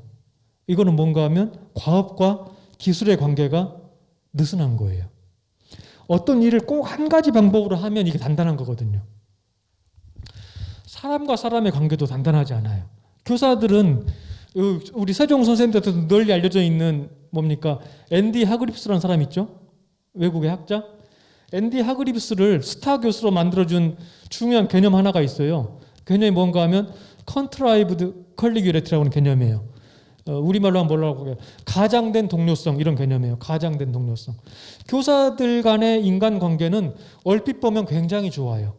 한 학기에 한 번씩 친목회 여행 다니시죠? 초등학교 선생님들은 1교시 끝나면 모여서 차 한 잔씩 드시죠? 되게 좋아요. 그런데 모여서 하는 얘기를 잘 들어보면 별 그렇지 않아요. 그냥 뭐 그런 하고 있는 거예요. 그러니까 그것을 하그리프스가 이제 가장된 동료성 이렇게 말을 하거든요. 인간관계가 조금 느슨한 면이 좀 있어요. 참여구조가 미흡했던 것도 옛날에 학교예요. 그 학교에서 이렇게 뭔가 회의를 할 때 편안하게 말할 수 없는 학교들이 제법 많이 있어요. 편안하게 말할 수 없는 학교들이. 제가 청주교대에 있을 때 만났던 우리 학생 한 사람이 졸업하고 한 3년쯤 돼가지고 우연히 이렇게 길 가다 만났는데 너무 제가 생각할 때 대학 다닐 때 너무 훌륭한 교사 자문이었거든요.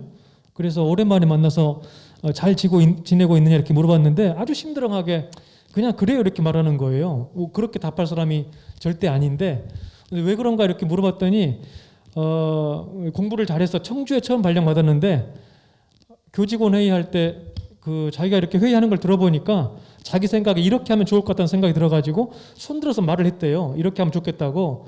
근데 회의 끝나고 좀 나이 든 교사가 와가지고 어디서 젊은 것이 말을 하냐 이렇게 말했다는 거예요. 그 말을 듣고 자기는 너무 큰 충격을 받아서 학교라는 곳은 뭡니까? 내가 말하면 안 되는 곳이다 라고 생각하고 이 친구도 마음을 접어버린 거예요. 참여 구조에 문제가 있는 것 같아요. 자기 충족성 문제도 있는 것 같아요. 이를테면 지금 저는 세종은 조금 상황이 다른 것 같은데요. 전남 같은 경우에 학교 규모가 너무 작아지고 있잖아요. 저기 학생 수가 막 줄어드니까. 그러니까 하나의 학교에서 선생님들이 뜻을 모아서 뭘 하고 싶어도 학교 안에 있는 자원만으로는 뭐가 좀 안 되는 거예요. 이 모여야 되는 거예요. 세종도 그래서 무슨 뭡니까 뭐 공유형 캠퍼스인가요? 그런 거 하시잖아요. 이렇게 모여서 뭘 함께 해보려고 하는 그런 것들이 문제인 것 같아요. 체제 요건은 학교 바깥에 있는 문제들인데요. 옛날 같으면 학교 서열화 체제. 그러니까 이를테면 초등학교는 그나마 학교의 변화가 조금 눈에 막 잘 보이는데 고등학교 좀 어렵잖아요. 왜냐하면 서열 체제에 이렇게 바로 묶여 있으니까. 또 교육행정기관의 일과 일하는 방식. 사실은 교육청에 선생님들 계시긴 하지만 우리나라 교육청이 너무 부지런하셔요. 너무 부지런하셔. 너무 일이 많고 일하는 방식에 옛날에 문제가 좀 있었어요. 뭐 선생님들 중에 혹시 옛날에 뭡니까 교육과정 100대학교 사업을 경험해 보신 분들이 계실지 모르겠는데 옛날 사업이 다 그런 거거든요. 이 교육과정 100대학교에 우리가 선정되려면 어떻게 해야 돼요? 절대 다른 학교랑 협력하면 안 돼요. 비밀스럽게 학교에 뭡니까 저 기술자가 모여가지고 비밀스럽게 뭔가를 써야 돼요. 공유하면 안 돼요. 그러잖아요. 그러니까 일과 이러는 방식에도 조금 문제가 옛날 이렇게 공모 뭡니까 이렇게 자꾸 그 공모하고 이 수상하고 이런 방식이 학교 간의 연대 같은 걸 되게 해치는 그런 방식이었던 것 같아요. 마지막으로 사람 여건이라고 하는 게 있어요. 근데 그 OECD가 지목했던 문제는 지대 추구 행태라고 하는 것인데 그거보다 더 무서운 건 뭔가 하면 사실은 학습된 무기력이죠. 그러니까 사람이 어떤 일을 이렇게만 쭉 하다 보면 상황이 좀 바뀌어서 다르리 해야 될 때 되게 겁먹는 거예요. 안 하는 거예요. 우리 제 옆방에 어떤 교수님 한 분 계신데 작년에 우리 코로나 맞았잖아요. 그 저희도 처음에 코로나가 와서는 그냥 뭐 금방 끝나겠지 하고 저 같은 경우에 처음 2주는 그냥 뭡니까 동영상을 제가 찍어가지고 그냥 올렸어요. 그런데 이게 이게 안 되겠다 그래서 3주차부터는 그냥 다 줌으로 실시간 강의 시작한 거예요. 동영상보다는 그 녹화 본 것보다는 저는 줌이 더 나은 것 같아요. 해보니까.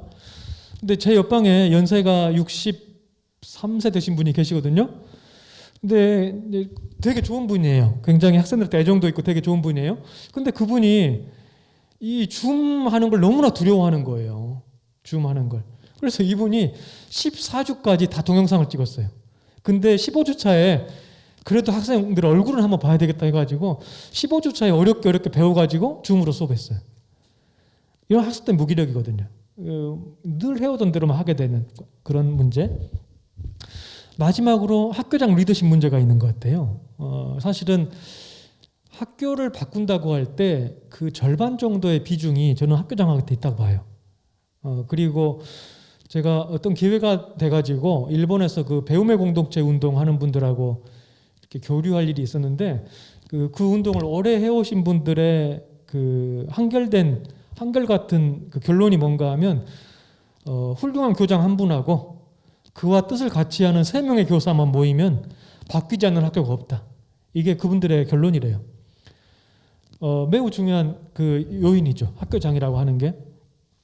저는 이 4가지가 맞물리면서 학교의 불활성의 문제를 야기하고 있다는 생각을 하거든요. 잘 보시면 근데 우리 교육청들이 이 4가지 문제를 어떻게든 풀어보려고 노력해 왔다고 보여요. 지난 10여 년간. 물론 그 중에는 성과가 있는 부분도 있고 성과가 좀 떨어지는 부분도 있어요. 한번 생각해 볼까요? 과업 여건에서 자율부재하고 무책임 구조를 해결하려고 어떻게든 교육과정의 자율과 분권을 조금 더 많이 확보하려고 노력을 해왔고 제 생각에 아마 지금 개정하고 있는 2022년 교육과정에는 조금 가시적으로 이 자율의 공간이 넓어질 것 같아요. 몰입의 방해물을 줄여보려고 세종은 제가 잘 모르겠지만 충북 같은 경우에는 매주 수요일이 공문 없는 날이거든요. 물론 화목은 공문이 많지만 근데 여하간 어떻게든 노력을 좀 해보려고 하는 거예요. 일을 좀 줄여보려고. 느슨한 결합의 문제를 줄여보려고 전문적 학습 공동체를 좀 해보자고 노력하고 계시죠. 참여 구조를 좀 어떻게든 살려보려고 뭐 학교 자치 무슨 뭡니까 교사 자치 학생 자치 이런 거 막 노력하고 계시죠. 자기 충족성 문제와 관련해서 네트워킹 뭐 이런 거 막 공유 이런 거 하고 계시죠. 학교 서열화 체제는 상당히 중요한 변화가 예정돼 있죠. 2025년에 이제 고등학교들이 서열 체제가 바뀌게 되니까 중요한 변화가 있고요. 교육 행정기관의 일과 일어나는 방식도 조금 아쉬운 점이 있습니다만은 교육청 나름으로 상당히 노력하고 있는 것 같아요. 이것저것 바꿔보려고. 인적 여건은 사실은 교육청이 할 수 있는 거라기보다는 여기 있는 우리들 다 각자가 뭔가 노력해야 되는 그런 문제들이 있는 것 같아요. 여하간 쭉 보시면 지난 10여 년간 어찌됐건 뭔가 저런 식의 변화를 해오고 있다 우리가 볼 수 있습니다. 자, 이렇게 그 변화하고 있음에도 불구하고 여전히 우리 앞에 몇 가지 과제가 있는 것 같아요. 한 3가지 정도의 과제를 말씀드려볼까 하는데요. 선생님들 왜 학교 바깥에 계시는 분들은 학교를 되게 안 좋게 보는 경우들이 많지 않나요? 또는 교사 아닌 사람들은 교사를 되게 안 좋게 보는 경우도 많이 있어요. 종종 비난의 대상이 되거든요, 학교가. 근데 왜 학교가 비난의 대상이 될까? 이런 생각을 한번 해보면 좋을 것 같은데요. 아마 어떤 선생님들 중에 아마 기억하시는 분도 계시겠지만 2000년대 초에 그렇죠. 2000년대 초죠. 2000년대 초에 그 부적격 교사 퇴출하자 이런 주장이 있었어요. 부적격 교사를 퇴출하자. 그 주장에서 사실은 교원평가가 힘을 받아가지고 지금 제도가 돼 있거든요. 근데 부적격 교사 퇴출하자 그 주장에 교사들은 한결같이 다 반대했는데 교사 아닌 사람들은 많이 찬성을 했어요. 지금도 교원평가나 성과급에 대해서 교사 집단들은 조금 입장이 다르지만 외부인들은 다 좋아하거든요. 저는 이것이 느슨한 결합 조직의 문제랑 좀 관련이 있다고 생각해요. 아까 제가 아주 짧게 느슨한 결합의 개념을 설명을 잠깐 드렸었는데 학교가 요즘은 그런 말 잘 쓰지 않습니다만 학교가 이를테면 하나의 학급은 교사의 왕국이다 이런 표현이 있었어요, 과거에. 그리고 교사들 문화 중에 어떤 문화가 있냐면 노터치 문화가 있어요. 옆반 선생님 일에 대해서 가급적 참견하지 않는 것이 예의 바른 행동이다라고 생각하는 거예요. 그러잖아요. 그러니까 그 과정에서 어떤 일이 빚어지는가 하면 어떤 교사가 마음을 조금 나쁘게 먹으면 그래서 애들만 입을 단속하면 굉장히 편안하게 살 수 있어요. 그런데 재밌는 사실은 학교라는 조직에서는 그런 사람들이 밀려나가지 않고 계속 학교 생활을 편안하게 할 수 있어요. 왜냐하면 불간섭의 문화가 있으니까. 불간섭의 문화가 있으니까. 근데 부모들의 경우에는 그게 싫은 거거든요. 그 부분이 지금 싫은 거거든요. 지난해하고 올해까지 지금 코로나 상황이었고 코로나 상황에서 원격 수업하면서 교사들의 수업이 다 중계가 됐잖아요. 학부모들한테 노출됐잖아요. 확인하게 된 건 뭐냐 하면 교사들이 다 똑같지 않구나를 확인하게 된 것 같아요. 너무너무 훌륭하게 그 원격 수업 상황에서도 너무너무 훌륭하게 애들을 잘 케어하는 교사들이 계셨고요. 너무나 무성의한 교사. 어떤 교사가 있는가 하면 유튜브에 클립을 연결해 놨는데 애들이 보고 나서 왜 이 시간에 이걸 올려놨지? 라고 이야기하는 교사도 있었어요. 저는 부모들이 다 봤다고 생각해요. 그 유형의 교사들을. 지금은 코로나 상황이라서 그냥 넘어가고 있지만 모르겠습니다. 저는 이 상황이 조금 이렇게 정리되고 나면 부모들에게서 또 다른 요구가 전 나올 수 있다고 생각합니다. 그 문제와 관련해서. 근데 왜 이런 문제가 생기는가? 느슨한 결합이거든요. 교사들 간의 관계가 단단하지 않거든요. 근데 느슨한 결합이라고 하는 게 장점도 있고 단점도 있어요. 다 나쁘지만 않아요. 사실은 전문성을 가지고 굉장히 자율적으로 활동하는 사람들이 모인 조직은 느슨한 결합의 조직이 이점이 있어요. 예를 들면 생각해 볼까요? 어떤 화가들이 모여있는 조직이 있는데요. 화가들이 다 똑같은 화풍으로 그림을 그린다고 생각해 봐요. 그거 망하는 거예요. 다양해야 되거든요. 거기는. 그러니까 그런 조직은 느슨한 게 좋아요. 그런데 어떤 조직은 느슨하면 안 된 조직도 있어요. 군대가 느슨해가지고 막 포를 이리 쏘라고 하는데 저리 쏘고 그러잖아요. 다 망하는 거예요. 학교 교사들의 경우에 교사들이 전문성을 발휘해서 자율적으로 뭔가 하려고 하면 현재의 느슨한 결합의 그 특징이 나쁘지 않아요. 그런데 느슨한 결합이 어떨 때 나쁘게 나타나는가 하면 상호 불간섭주의 같은 문화가 너무 깊이 뿌리 박아서 뿌리 박고 그다음에 아까 말한 그 지대추구 행위라고 하는 게 결합하게 되면 이제 뭡니까 그 배째라 교사가 등장하는 거예요. 자기 마음대로 하는 교사가.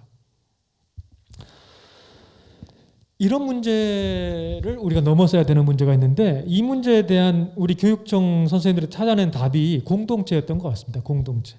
학교 안에 어떻게든 공동체를 좀 만들어야 되겠다. 왜냐하면요, 공동체를 만들면 전문 직업적인 덕과 동료 의식이 살아나거든요. 예를 들면 사실 대학 조직을 선생님들 뭐라고 하는지 아세요? 대학 조직을 오거나이즈드 아나키라 그래요. 조직화된 무질서 조직. 대학은 공동체가 정말 만들어지기 어려운 조직이에요. 완전 자영업자들. 자영업자들이에요. 예를 들면 저 같은 사람이 하루에 단 한 명도 만나지 않고 하루를 보낼 수 있어요. 연구실에 들어가서 하루 종일 앉아 있다가 밥 먹을 때 잠깐 식당 갔다 와서 혼자 있다가 집에 오거든요. 특별한 날 아니면 정신 이상이 걸릴 가능성이 크겠죠. 대학에 있으면. 공동체가 만들어지면 그렇지가 않아요. 선생님들이 모여서 적어도 우리 학교에 있는 사람들이라면 이런 식의 일은 해야지라고 하는 게 만들어질 수 있어요. 이게 전문 직업적인 덕이에요. 또 동료 의식이에요. 근데 이거 매우 놀랐거든요. 이게 만들어지면 이게 리더십을 대체할 수 있어요. 사실은 가장 훌륭한 교장은 자리를 비워도 학교가 잘 돌아가는 교장이잖아요. 그런 학교를 만드는 교장이잖아요. 왜 그게 가능한가 하면 학교 안에 이미 전문 직업적인 덕과 동료 의식이 만들어지면 그렇거든요. 만들어지면 되게 애써서 지금 교육청에서 이제 학습 공동체를 하자라고 하는 게 저는 이런 노력이라고 봐요. 저도 하나 자랑할 것이 있는데 저희 과에 교수가 14분 계시거든요. 근데 저희가 지난 가을부터 교수 학습 공동체를 조직했어요. 그래서 한 학기 한 4번 정도 우리가 돌아가면서 뭡니까? 저 발표하고 코멘트하고 하는 걸 지금 이제 2학기째 꾸준히 해오고 있어요. 근데 그거 하고 나니까 훨씬 뭡니까? 그 관계도 돈독해지고 그다음에 학생들 교육에 대한 이야기도 좀 더 하게 되고 학과가 좋아지는 것 같아요. 다만 그리고 공동체가 또 하나 뭐라고 할까? 아주 효과적인 의미를 가지는데 그게 뭔가 하면 자율 확대의 예상 문제를 사전에 제어할 수 있다고 하는 점이에요. 선생님들이 이제 자율이라고 하는 게 중요한 가치가 돼 있잖아요. 그런데 자율은 다 좋지만 않거든요. 아까 영국 말씀드린 것처럼 자율을 막 주잖아요. 그러면 어떤 문제가 필연적으로 하는가 하면 격차의 문제가 발생하게 돼요. 예를 들면 학교 운영을 완전히 자율에 맡기라 그래봐요. 그러면 정말 훌륭하게 운영되는 학교하고 정말 형편없는 학교가 나타날 거예요. 지금은 교육청이 그나마 뭡니까 공문 보내고 뭔가 규제하고 하니까 기본은 잡고 있는 거거든요. 지금. 근데 그거 하지 않고 완전히 맡기면 격차가 굉장히 심각해질 거예요. 선생님들 국가교육과정에 대해서 불편함을 느끼는 분도 계시겠지만 국가교육과정이 있으니까 신참 교사도 그것만 드립다 파가지고 처음 수업할 때부터 교사 흉내를 내는 거예요. 그런데 국가교육과정 없다고 생각해봐요. 그러면 아마 20년 베테랑 교사는 엄청 재미있게 수업을 잘 하시겠지만 어떤 사람은 정말 힘들 거예요. 수업하는 것 자체가. 교사 간에도 격차가 벌어질 거거든요. 그런데 이 격차를 어떻게 좁힐 수 있는가? 이거는 우리 과제잖아요. 선생님들 학교에서 이를테면 신임 교사가 자신의 전문성을 가장 빨리 이렇게 캐치업 해나가는, 좁혀나가는 가장 유효한 방법은 뭡니까? 유효한 방법은 옆반 선생님 수업 보고 얘기 듣는 거예요. 내가 수업하고 선생님들 얘기 듣는 거예요. 그렇지 않나요? 무슨 선생님들 연수 받으면 막 효과적인가요? 그렇지 않잖아요. 학교 바깥에 가서 연수 받는다고 그렇게 효과적이지 않거든요. 공동체가 형성이 되면 격차의 문제를 막 상당히 줄일 수 있는 것 같아요. 학교 간의 네트워킹이 형성되면 마찬가지 문제가 효과가 발생하는 것 같아요. 어떻게 그러면 공동체를 형성할까? 이런 질문이 생기겠죠. 저는 3가지 정도가 중요한 것 같아요. 하나는 장기간의 친화라고 하는 거예요. 장기간의 친화. 공동체가 만들어지려고 하면 몇 년을 같이 보내야 돼요. 몇 년을 같이 보내야 돼요. 세종도 5년마다 한 번씩 이동하시나요? 네, 5년마다 한 번씩 이동하시죠. 제가 청주교대에 있을 때 우리 졸업생 한 사람이 첫 발령을 괴산군으로 났거든요. 괴산으로. 근데 그 학교는 전체 학생의 3분의 2가 주소지가 같대요. 어떤 절이 주소지래요. 그러니까 부모님이 좀 키우기 어렵다고 한 애들을 절에서 맡아서 키우고 있는 거예요. 근데 그 아이 수십 명인 거예요, 그 아이들이. 그리고 그 아이들이 3분의 2쯤 되고 학교에. 선생님 딱 보면 어때요? 안 좋은 학교 같죠? 그래서 많은 교사들이 2년을 채우지 않고 다 옮겼답니다, 학교를. 근데 이제 그 학교에 이 교사가 첫 발령을 받은 거예요. 근데 자기는 그 사정을 잘 모르고 첫 발령이니까 얼마나 가슴이 부풀었겠어요? 너무나 부푼 가슴을 안고 애들한테 여러분 선생님이 된 누굽니다라고 인사를 했는데 애들이 싹 이렇게 앉아가지고 선생님 내년에 가주? 이렇게 말한 거예요. 저는 너무 충격받았대요. 충격받아서 이 사람이 그 여교사였는데 이 여교사가 그 학교에서 만 5년을 근무했어요. 그리고 애들이 너무 꾸질꾸질하고 하니까 애들 다 데려다가 머리 감기고 그렇게 하고 뭡니까 이제 학교를 옮겼답니다. 그런 교사가 없었대요. 너무나 학부모들이 감사했대요. 너무나 학부모들이. 근데 학부모들도 관계도 그렇지만 그런 학교 있잖아요. 그런 학교의 경우에는 공동체는 꿈도 꿀 수 없어요. 왜냐하면 매년 사람 바뀌거든요. 매년 바뀌는데 무슨 공동체가 어디 다 거짓말이죠. 선생님들이 생각하시기 어렵겠지만 우리가 요즘에 독일의 학교 자치 얘기를 많이 하는데요. 제가 독일을 공부해 보니까 그 독일의 경우에는 교사로 임용을 거기 공무원이거든요. 교사들도 공무원인데 학교로 임용을 받으면 아주 특별한 사정이 없으면 그 학교에서 정년을 한대요. 그냥 정년을 한대요. 그러니까 일단 30년 근무하는 거죠. 그 학교에서. 이런 교사들은 당연히 어떻겠어요? 우리 학교 의식이 있겠죠. 우리 학교 의식이. 근데 우리는 우리 학교 의식이 떨어지는 거거든요.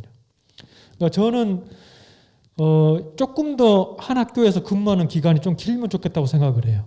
학교에서. 그래야 일단 기본적으로 되는 것 같아요. 두 번째로는 자력감과 몰입이라고 하는 게 중요한 문제 같아요. 인파워먼트라고 하는 말을 많이 들어보셨을 텐데요. 보통 우리가 뭐 고난위임 이렇게 번역해 쓰는데 제가 생각할 땐 자력감으로 번역하는 게 맞는 말 같아요. 스스로 자자에다가 힘력자인데 나한테 힘이 들어왔다고 그런 느낌, 나한테 힘이 들어온 것 같은 그런 느낌이 인파워먼트거든요. 공동체가 되려고 하면 조직에서 내가 소외되면 안 되겠죠. 내가 조직에 굉장히 그 주인 같고 그래야 헌신할 수도 있고 그러잖아요. 근데 주인 같고 하려면 나한테 힘이 들어와야 돼요. 이를테면 너는 자식아 말하지 마. 이렇게 하면 나한테 힘이 안 생기거든요. 마음대로 해봐. 내가 책임질게. 이게 자력감이거든요. 지난번에 코로나 상황에서 작년에 기억해 보시면 교육부가 처음에 너무 겁먹어가지고 학교 애들 아무도 못 나오게 해라 이렇게 지침을 내렸잖아요. 그리고 이제 원격 수업해라 라고 지침을 내렸는데 서울의 어떤 중학교에서 선생님들이 이렇게 원격 수업 하다 보니까 애들이 망가지는 모습이 막 보이는 거예요. 막 전혀 완전히 망가지는 모습이. 그래서 그 학교 선생님들이 이제 교직원 회의를 했답니다. 그래서 애들이 좀 망가지는 것 같은데 어떡할까요? 라고 하다가 몇몇 선생님들이 너무 심한 애들은 학교를 나오게 합시다. 나오게 해서 어차피 교사들이 수업을 하고 있으니 그 현장에 들으라고 하자. 밥도 먹이고 우리가 이제 이렇게 했대요. 근데 이제 몇 분 선생님들이 야 그렇게 하다가 혹시라도 감염 사태가 발생하면 누가 책임지냐 이렇게 누가 문제를 제기한 거예요. 그때 교장 선생님이 모든 책임은 내가 진다. 여러분들을 선생님들이 판단해가지고 데려오고 싶으면 다 데려오라고 해라. 나오라고 해라. 해서 그 학교가 그나마 되게 그 코로나 상황에서 잘 이렇게 넘어간 학교거든요.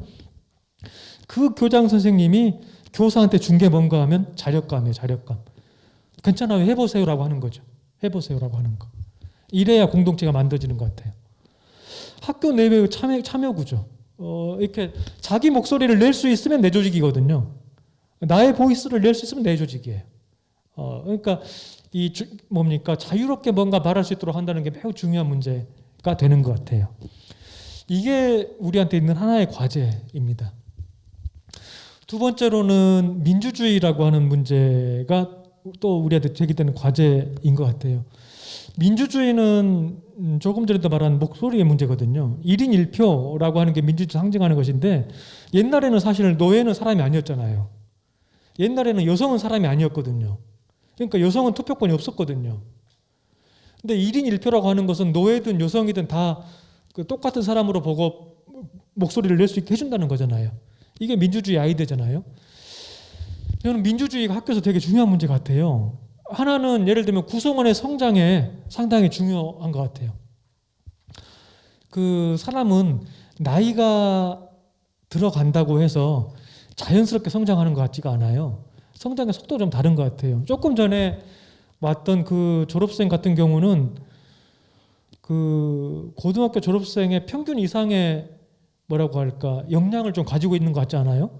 이게 무슨 표현하는 능력이라든가 그 표현의 내용이라든가 이런 것들이 그건 누가 키워준 거 아닐까요? 키워준 거죠. 나이가 든다 다른 거 아니거든요. 저는 그 학생이 이만큼 성장하게 된 데는 학교의 힘이 상당히 컸던 것 같아요. 학교가 키워줬던 것 같거든요. 교사들도 마찬가지예요. 교장 선생님들한테 이런 질문을 던져봐요. 그 교장이 되면요 변하는 게 있답니다. 교사 시절에는 보이지 않던 것들이 교장이 되면 보인대요. 왜냐하면 내가 그 입장이 되면 이제 다른 걸 보는 거거든요. 근데 아마 교사 시절이라고 하더라도 이 사람 교사에게 더 많은 역할을 부여했다고 한다면 그 교사가 더 많이 봤을지 몰라요. 교장 되기 전에도. 그러잖아요. 우리는 대개는 사람들의 시야를 좁게 가둬놓고 이것만 보라고 하는 경우들이 많이 있거든요. 어리게 대우하는 거죠. 사람들을. 학교에서 민주주의라 한다고 하는 것, 학교에서 참여의 구조를 만든다고 하는 것은 사람을 성장시키는 것 같아요. 이게 첫 번째 의미가 있죠. 두 번째로는 학교 운영도 많이 바꿔줘요. 제가 알고 있는 경기도의 어떤 초등학교 교장선생님이 한 분 계신데요. 그분이 해주신 얘기인데 당신이 처음 교장을 돼가지고요. 처음 교장이 돼서 학교에 딱 가서 내가 교장으로서 뭘 할까 이런 이제 고민을 했대요. 자기가 이렇게 학교를 딱 들어갔는데 왜 학교 건물 외벽에 그 무슨 표 같은 거 있잖아요. 뭐 꿈을 키우는 어린이 뭐 이런 거 그게 좀 마음에 안 들었대요. 자기 마음에 이거 나의 교육 철학과 같지 않은데 이런 생각이 들어가지고 그분이 교장이 돼서 이거를 바꾸려고 했대요. 제일 먼저. 근데 아차 싶은 생각이 들어가지고 교직원들한테 이제 인사하면서 물어봤대요. 선생님들은 교장인 내가 뭘 하면 좋겠어라고 물어봤대요. 그런데 교직원들은 대답이 동일하지 않고 다 좀 중구난방이었답니다. 이 사람은 이거 해달라고 그러고 저 사람은 저거 얘기하고. 그래가지고 안 되겠는데 그래가지고 학교에 학생이 한 100명쯤이었는데요. 100명 애들한테 모인 자리에서 야 너네들은 교장인 내가 뭘 하면 좋겠냐 이렇게 물어봤답니다. 신기하게 애들은 다 통일됐어요. 대답이. 그게 뭐였는가 하면 이렇게 건물 중앙 현관 들어오면 학교에 따라서는 건물 벽에 왜 애들 사진 붙여놓은 학교 있죠? 그 학교에 그런 사진이 크게 있었대요. 애들 사진이. 근데 보통 사진 찍고 안 바꾸잖아요. 그러니까 이게 이제 애들이 싫은 거야. 자기들이 컸는데 옛날 사진이 이렇게 있으니까. 그래서 그 애들이 다들 이 사진을 바꿔달라고 한 거예요. 그리고 애들이 좀 더 아이디어를 내서 우리는 내년에 또 클 거니까 매년 사진을 바꾸기 올 수 있게 해달라고 한 거예요. 그거 돈 좀만 들이면 하잖아요. 그래서 교장 선생님이 그걸 해준 거예요. 제일 먼저. 어떤 변화가 있었을까요? 그 다음 날부터 애들이 교장 선생님의 팬이 돼버린 거예요. 그래서 교장실에 맨날 찾아와서 놀고 뭐 이렇게 하는 거. 왜냐하면 자기네가 전혀 기대하지 않고 뭔가를 말했는데 이걸 들어주신 거거든요. 너무나 놀라운 경험인 거죠. 애들한테는. 저도 딸을 키우는데 우리 집 애도 학생회장 이런 거 했거든요. 뭐 이렇게 학생회 간부 같은 거. 근데 우리 집 애의 큰 불만은 선생님들한테 뭔가 얘기해도 하나도 안 들어준다는 거예요. 불만이에요, 애가. 학교 별로 재미없다고 해요. 그 교장 선생님이 그 일을 겪고 나서 이런 생각했답니다. 그분 되게 훌륭한 분이에요. 되게 훌륭한 분인데 아무리 내가 선의로 학교를 운영하려고 해도 교장인 나의 눈에 보이는 것과 교사 눈에 보이는 것과 학생 눈에 보이는 게 같지 않구나. 애들 말을 먼저 따르면 별 문제가 없겠구나. 이런 생각했답니다. 학교 운영 개선에 기여할 수 있어요. 민주주의라고 하는 문제도 교사 자율성 민주주의라고 하는 것의 의미가 또 하나는 교사 자율성 확대의 문제를 사전에 제어할 수 있다고 하는 것도 하나의 중요한 의미가 돼요. 제가 자율이라고 하는 것이 어떤 문제를 야기할 수 있는가를 몇 번 앞에 조금 설명드렸었는데요. 그 교사의 자유를 자칫하면 교사의 편의로 오해할 수 있거든요. 내가 편한 대로 하는 것, 내가 편한 대로 하는 것을 자율이라고 얘기하는 경우들이 있어요. 그 누가 뭐라고 하면 교사의 자유를 누려야 되는데 왜 선생님이 나한테 뭐라고 하세요? 이렇게 얘기하는 거예요. 근데 우리가 교사의 자유를 교사의 편의로 이해하면 그건 자율이 아닌 것 같지 않아요? 그러니까 아마 그 자율성이 그냥 무분별하게 확대되었을 때 그런 문제가 예상될 수 있거든요. 그러니까 그 부분에 대해서 우리가 뭔가 대응이 좀 필요하다고 생각해요. 저는 그 대응 중에 하나가 민주주의라고 생각합니다. 민주주의라고. 예를 들면 요즘에 우리가 학교 자치 얘기 되게 많이 하거든요. 학교 자치 얘기를 굉장히 많이 하는데, 그래서 이제 잘 안 되는 학교에 가보면은 뭐 교사들은 다모임을 꾸려서 뭔가 자치를 하고 있고요. 학생회 자치를 하고 있고, 뭐 더 잘하는 데는 뭐 학부모들 자체도 하고 있고 막 그래요. 그런데 그 조금 냉정하게 분석을 해보면 지금 현재 학교 자치 논의의 수준은 과거에 교장이 갖고 있던 권한을 교사들이 조금 가져온 것 정도에 그쳐 있다고 생각이 돼요. 너무 야박할지 모르겠지만 학생 자치는 제가 볼 때 약간 장식적 자치의 면이 없지 않은 것 같아요. 아까 우리 학생도 뭡니까 학생 자치 경험을 하면서 축제를 우리가 이렇게 만들어봤다, 생활협약을 이렇게 만들었다 이런 얘기 하잖아요. 이것도 물론 놀라운 변화죠. 옛날에 뭐 그런 게 있었겠어요. 제가 학교 다닐 때 그런 일은 전혀 상상할 수 없었어요. 근데 지금 놀라운 변화긴 하죠. 그런데 자치라고 하는 게 살아나려면, 또는 학교의 민주주의를 진짜 살아나려고 하면 전통적으로 교사의 일이었던 영역에 대한 학생과 학부모의 참여가 지금보다 훨씬 커져야 될 것 같아요. 전통적인 교사 일이 뭔가 하면 수업하고 숙제 내주고 애들 시험 보고 평가하고 이런 것들이거든요. 이런 문제들에 대해서 학생이나 학부모들의 참여가 확대돼야 될 것 같아요. 아까도 제가 잠깐 독일 말씀드렸는데 놀라운 얘기도 또 있습니다. 독일에 모든 주가 그런지는 모르겠지만요, 몇 개의 주에서는 학교마다 과제심의위원회 이런 조직이 있대요. 이 과제심의위원회의 위원들은 다 학생들이에요. 이 위원회가 하는 일은 뭐냐면 선생님들이 숙제를 내주면 이 숙제를 내가 할 수 있는, 내 힘으로 할 수 있는가 아닌가를 한번 검토하는 거예요. 그 애들이 검토해가지고 이거 너무 내 힘으로 안 되겠는데요? 라고 의견을 내요, 애들이. 그런다고 해서 교사가 숙제를 꼭 바꿔야 되는 것은 아니에요. 그렇지만 생각해 보게 돼요. 내 숙제가 조금 이상한가? 이렇게 생각해 보는 거예요. 너무 과도한가? 이런 식으로. 선생님들 수업 계획안 짜시잖아요. 또는 교육과정 계획하시잖아요. 대개 학부모들 앞에서 한번 교사가 설명합니다. 뭐 이렇게 월 단위 이런 식으로 이렇게 이번 학기 이렇게 합니다라고 설명한답니다. 평가 계획도 설명한답니다. 아마 선생님들 입장에서 굉장히 번거로운 일이 될 수 있죠.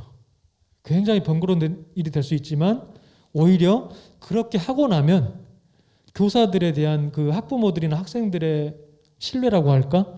이것들이 훨씬 높아질 수 있어요. 이것은 사실은 그 민주주의의 문제거든요. 어떻게 저는 이 코로나 상황에서 조금 아쉽게 생각했던 부분이 작년 올해 생각해 보면 작년에 정말 비상한 상황이었잖아요. 계약 얼마 앞두고 등교 연기 몇 번 하고 또 원격 수업하고 이런 식으로.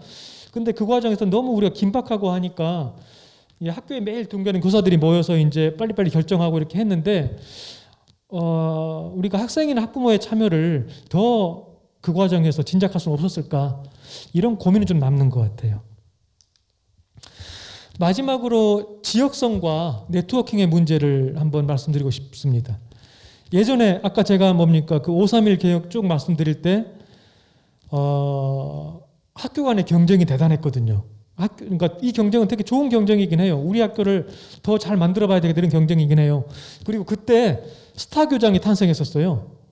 이를테면 어떤 교장 선생님은 교육청의 인맥을 쫙 활용해가지고 좋은 교사들을 막 불러 모아요. 또 시장 군수와의 인연을 잘 활용해가지고 돈을 막 끌어와요. 그래가지고 좋은 교사가 모이고 돈이 많이 모이면 그 학교의 프로그램이 되게 좋아져요. 스타 교사가 탄생하는 거죠. 그런데 잘 생각해 보시면 그 좋은 교사들하고 그 돈은 우리만 쓰면 안 되는 거였어요. 나눠 써야 되는 거였어요. 그러잖아요. 미국의 차터스쿨이라고 하는 학교를 들어보셨을지 모르겠지만 차터스쿨이 효과가 있다 없다는 연구가 굉장히 많거든요. 연구 결과가 엇갈려요. 효과가 있다 없다가. 그런데 차터스쿨 연구의 공통적 결론이 하나 있어요. 그 주변 학교가 다 황폐된다는 거예요. 왜 황폐가 되는가 하면 그 주변 학교에서 공부 좀 할 만한 애들이 다 그리 모이거든요. 자원이 다 그리 모이거든요. 주변이 다 안 좋아지는 거예요. 우리가 이렇게 가면 안 되겠죠. 그래서 우리가 생각할 수 있는 게 개방과 공유와 네트워킹 같아요. 이제는 선생님들도 자연스럽게 어떻게 하면 우리 학교를 좋은 학교로 만들까라는 고민을 해야 되겠지만 사실은 조금 더 고민을 넓혀서 어떻게 하면 세종의 아이들을 조금 더 잘 키울까 이런 고민을 해보시면 더 좋을 것 같아요. 어떤 경우에는 선생님들이 옆 학교랑 같이 뭘 해보면 좋을 것 같아요. 또는 학교급을 불문하고 초중학교와 같이 뭘 해볼 수도 있을 것 같아요. 개방적 심성 매우 중요하죠. 학교를 이렇게 열어주는 것, 개방적 심성, 공유의 차원, 옆 학교랑 사람도 공유할 수 있고요. 공간 물론 공유할 수 있죠. 공간, 시간도 공유할 수 있고요. 자료도 공유할 수 있고 생각해 보면 나눌 수 있는 게 꽤 많아요. 그리고 어떻게 보면 우리 학교만 뭘 하려고 하다 보니까 고통스러운 것도 많거든요. 선생님들 왜 뭡니까 성희롱 예방 교육 같은 거 하려고 할 때 강사 구하기 어렵지 않아요? 옆 학교랑 같이 해가지고 한꺼번에 해볼 수도 있잖아요. 돈도 아끼고 그러잖아요. 협력적 실천을 제도화할 때 네트워킹이 작동하는 것 같아요. 마지막으로 그 학교의 관념 이런 게 조금 변화하는 것 같습니다. 예전에는 우리가 학교를 굉장히 좁게 교과를 공부하는 곳 정도로 생각했는데 이제는 그 지역성이라고 하는 문제 상당히 중요한 것 같아요. 지역 안에서의 학교라고 하는 게 선생님들 뭡니까 디지털화 되면서 일자리가 늘어나기보다는 줄어드는 속도가 훨씬 빠른 것 같지 않나요? 옛날에 이마트에 가면 이렇게 계산해주는 아주머니들 계셨는데 지금은 거의 사라져 버렸죠. 주차장에 아저씨들 거의 사라졌죠. 몇 해 전에 우리나라 중소기업이 이렇게 뭡니까 조그만 물병 같은 정도 크기의 어학 공부하는 로봇을 개발했거든요. 제가 갑자기 이름 생각이 나네요. 그 로봇 하나 개발했어요. 근데 얘가 이제 어학 공부하는 데인데 공부 시켜주는 로봇인데 이 천대를 만들어 가지고 일본 시장에 먼저 팔았답니다. 일본 시장에 완판됐는데 사간 사람 중에 사립학교 관계자가 한 분 계셨대요. 근데 그분이 재미삼아 그 로봇을 학교에 갖다 놓고 애들한테 영어 공부를 시켜본 거예요. 너무 잘 시키는 거예요, 공부를. 그래서 그 학교에 정규 영어 교과 선생님은 해고가 안 됐는데 우리로 말하면 방과 학교 같은 그 강사가 해고가 됐어요. 덴마크가 몇 해 전에 학교를 하나 개교했는데 그 학교에 교사가 없어요. 다 그런 놈들 뿐이에요. 그러니까 옛날에는 로봇이 들어올 것이라고 전혀 생각하지 못했던 우리 삶의 영역에까지 지금 들어오고 있는 거거든요. 그러니까 사실은 우리가 지금 키우고 있는 아이들이 장래에 무엇을 하고 살 것인가는 되게 심각한 문제가 되는 것 같아요. 현실적으로. 심각한 문제 되는 것 같아요. 근데 일본의 유명한 진로교육 연구자가 어떤 직업이 가장 오래 살아남을 것인가, 이 디지털 시대에도. 이 사람의 결론이 뭔가 하면 중소규모 도시의 인간관계 기반의 일은 마지막까지 살아남는다 이런 거예요. 사람들을 돌보는 일이죠. 사람들을 돌보는 일. 이를테면 뭡니까? 보육, 또 교육, 또는 뭡니까? 사람들 신체를 돌보는 뭐 스포츠 강사 이런 것들, 스포츠 하는 사람들 이런 부분들. 근데 그 사람들은 지역에 살고 있어서 그 사람들하고 뭔가 잘하려고 하면 그 지역에 대한 이해라고 할까? 이런 게 매우 중요한 문제가 되는 것 같아요. 아마 선생님들 제가 볼 때 이제 이 부분은 교직 사회하고 바깥하고 갈등이 있는 부분인데요. 굉장히 빠르게 지금 지역이 소멸하고 있지 않나요? 인구도 막 줄고 불가피하게 학교가 상당히는 사회센터가 될 것 같아요. 우리가 원하지 않아도. 예전에 2000년대 초에 OECD가 미래학교 시나리오 전망하면서 그 중에 하나가 소셜 센터로서의 학교였거든요. 교사들이 원하지 않아도 어쩔 수 없이 그렇게 갈 가능성이 큰 것 같아요. 근데 학교가 사회센터가 된다고 할 때 지역성의 문제라고 하는 것은 지금보다 한결 중요해질 가능성이 커요. 학교라는 공간 안에서 지역성의 문제가. 이런 문제들이 우리들에게 남아있는 과제인 것 같습니다. 이런 정도의 말씀으로 제가 오늘 그 발표를 마무리하겠습니다. 고맙습니다. 학교 자치에 대하여 학교의 자율이라는 말로 가름을 해주셨습니다. 학교의 자율은 가능성과 위험성을 동시에 가지고 있다고 말씀해 주셨고요. 거기에서 이 핵심적으로 한 가지를 얘기해 주셨죠. 간섭이라고 저는 들었습니다.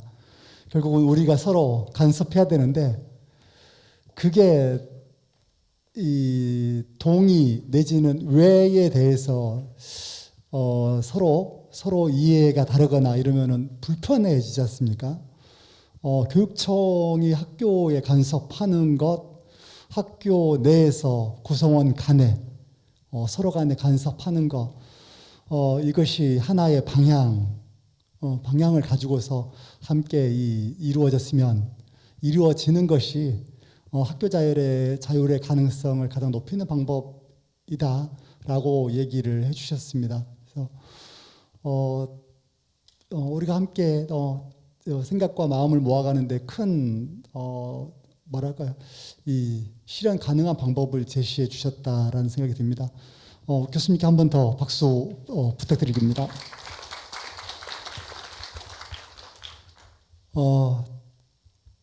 드디어 이제 교육감님께서 혁신자치학교 이해의 날에 오신 분들께 교육감님께서 인사 말씀을 해주시도록 하겠습니다. 교육감님 인사 말씀 부탁드리겠습니다. 교수님 말씀 잘 들었습니다. 고맙습니다. 아깝네요, 그죠? 이게 새샘마을 어린이집에 이 24명의 확진자가 갑자기 어제 이렇게 나오는 바람에 이 좋은 강의를 소담동 소담유초 선생님들이 소담고도 그렇죠.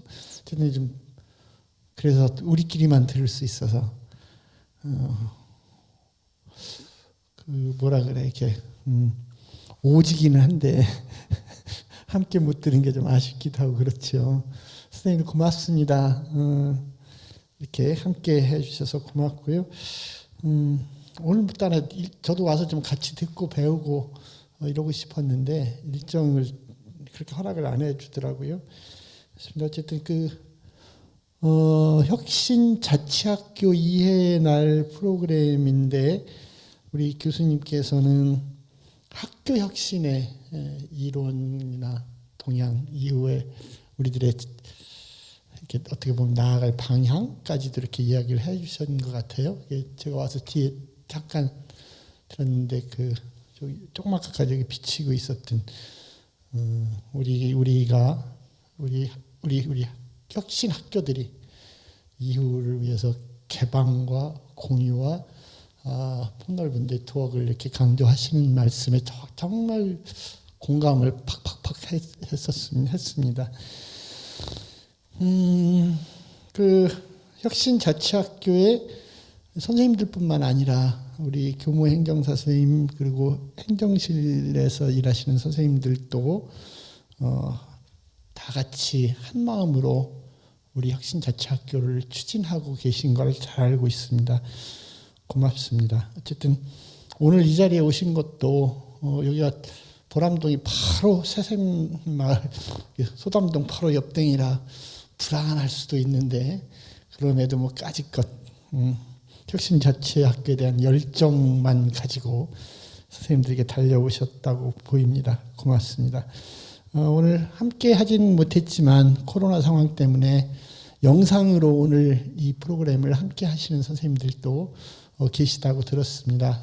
그 선생님들께도 고마운 인사드립니다.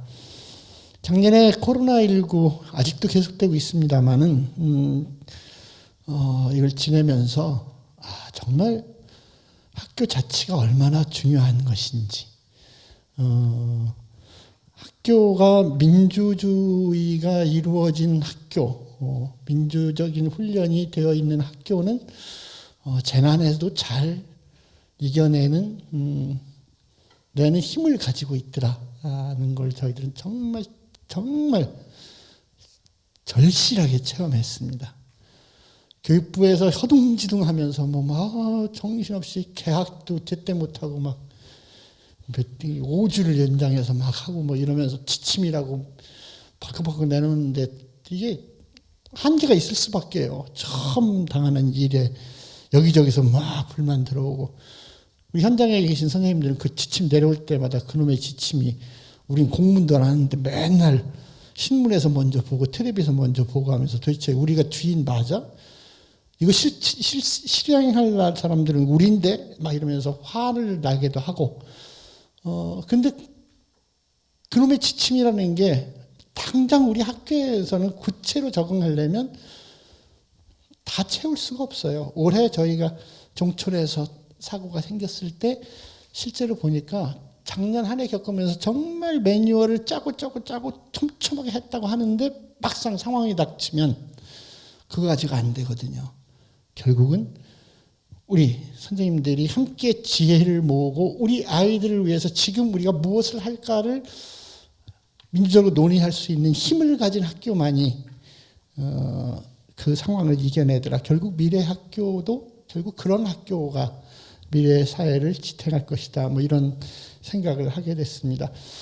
여기 모이신 우리 혁신자치학교 교육공동체 여러분들의 학교 자치를 위해서 이렇게 함께 공부하고 함께 지혜를 모아서 나아가는 한 걸음 한 걸음이 세종교육이 앞으로 나가는 걸음이 될 것으로 믿습니다. 그것이 미래 사회의 주인으로 멋지게 성장할 수 있도록 우리 아이들을 지원하고 싶은 세종교육이 갈 길을 명확하게 제시해 주시는 일이라고 생각하고 그래서 여기 계신 선생님들이 한없이 귀하고 고맙습니다. 감사합니다.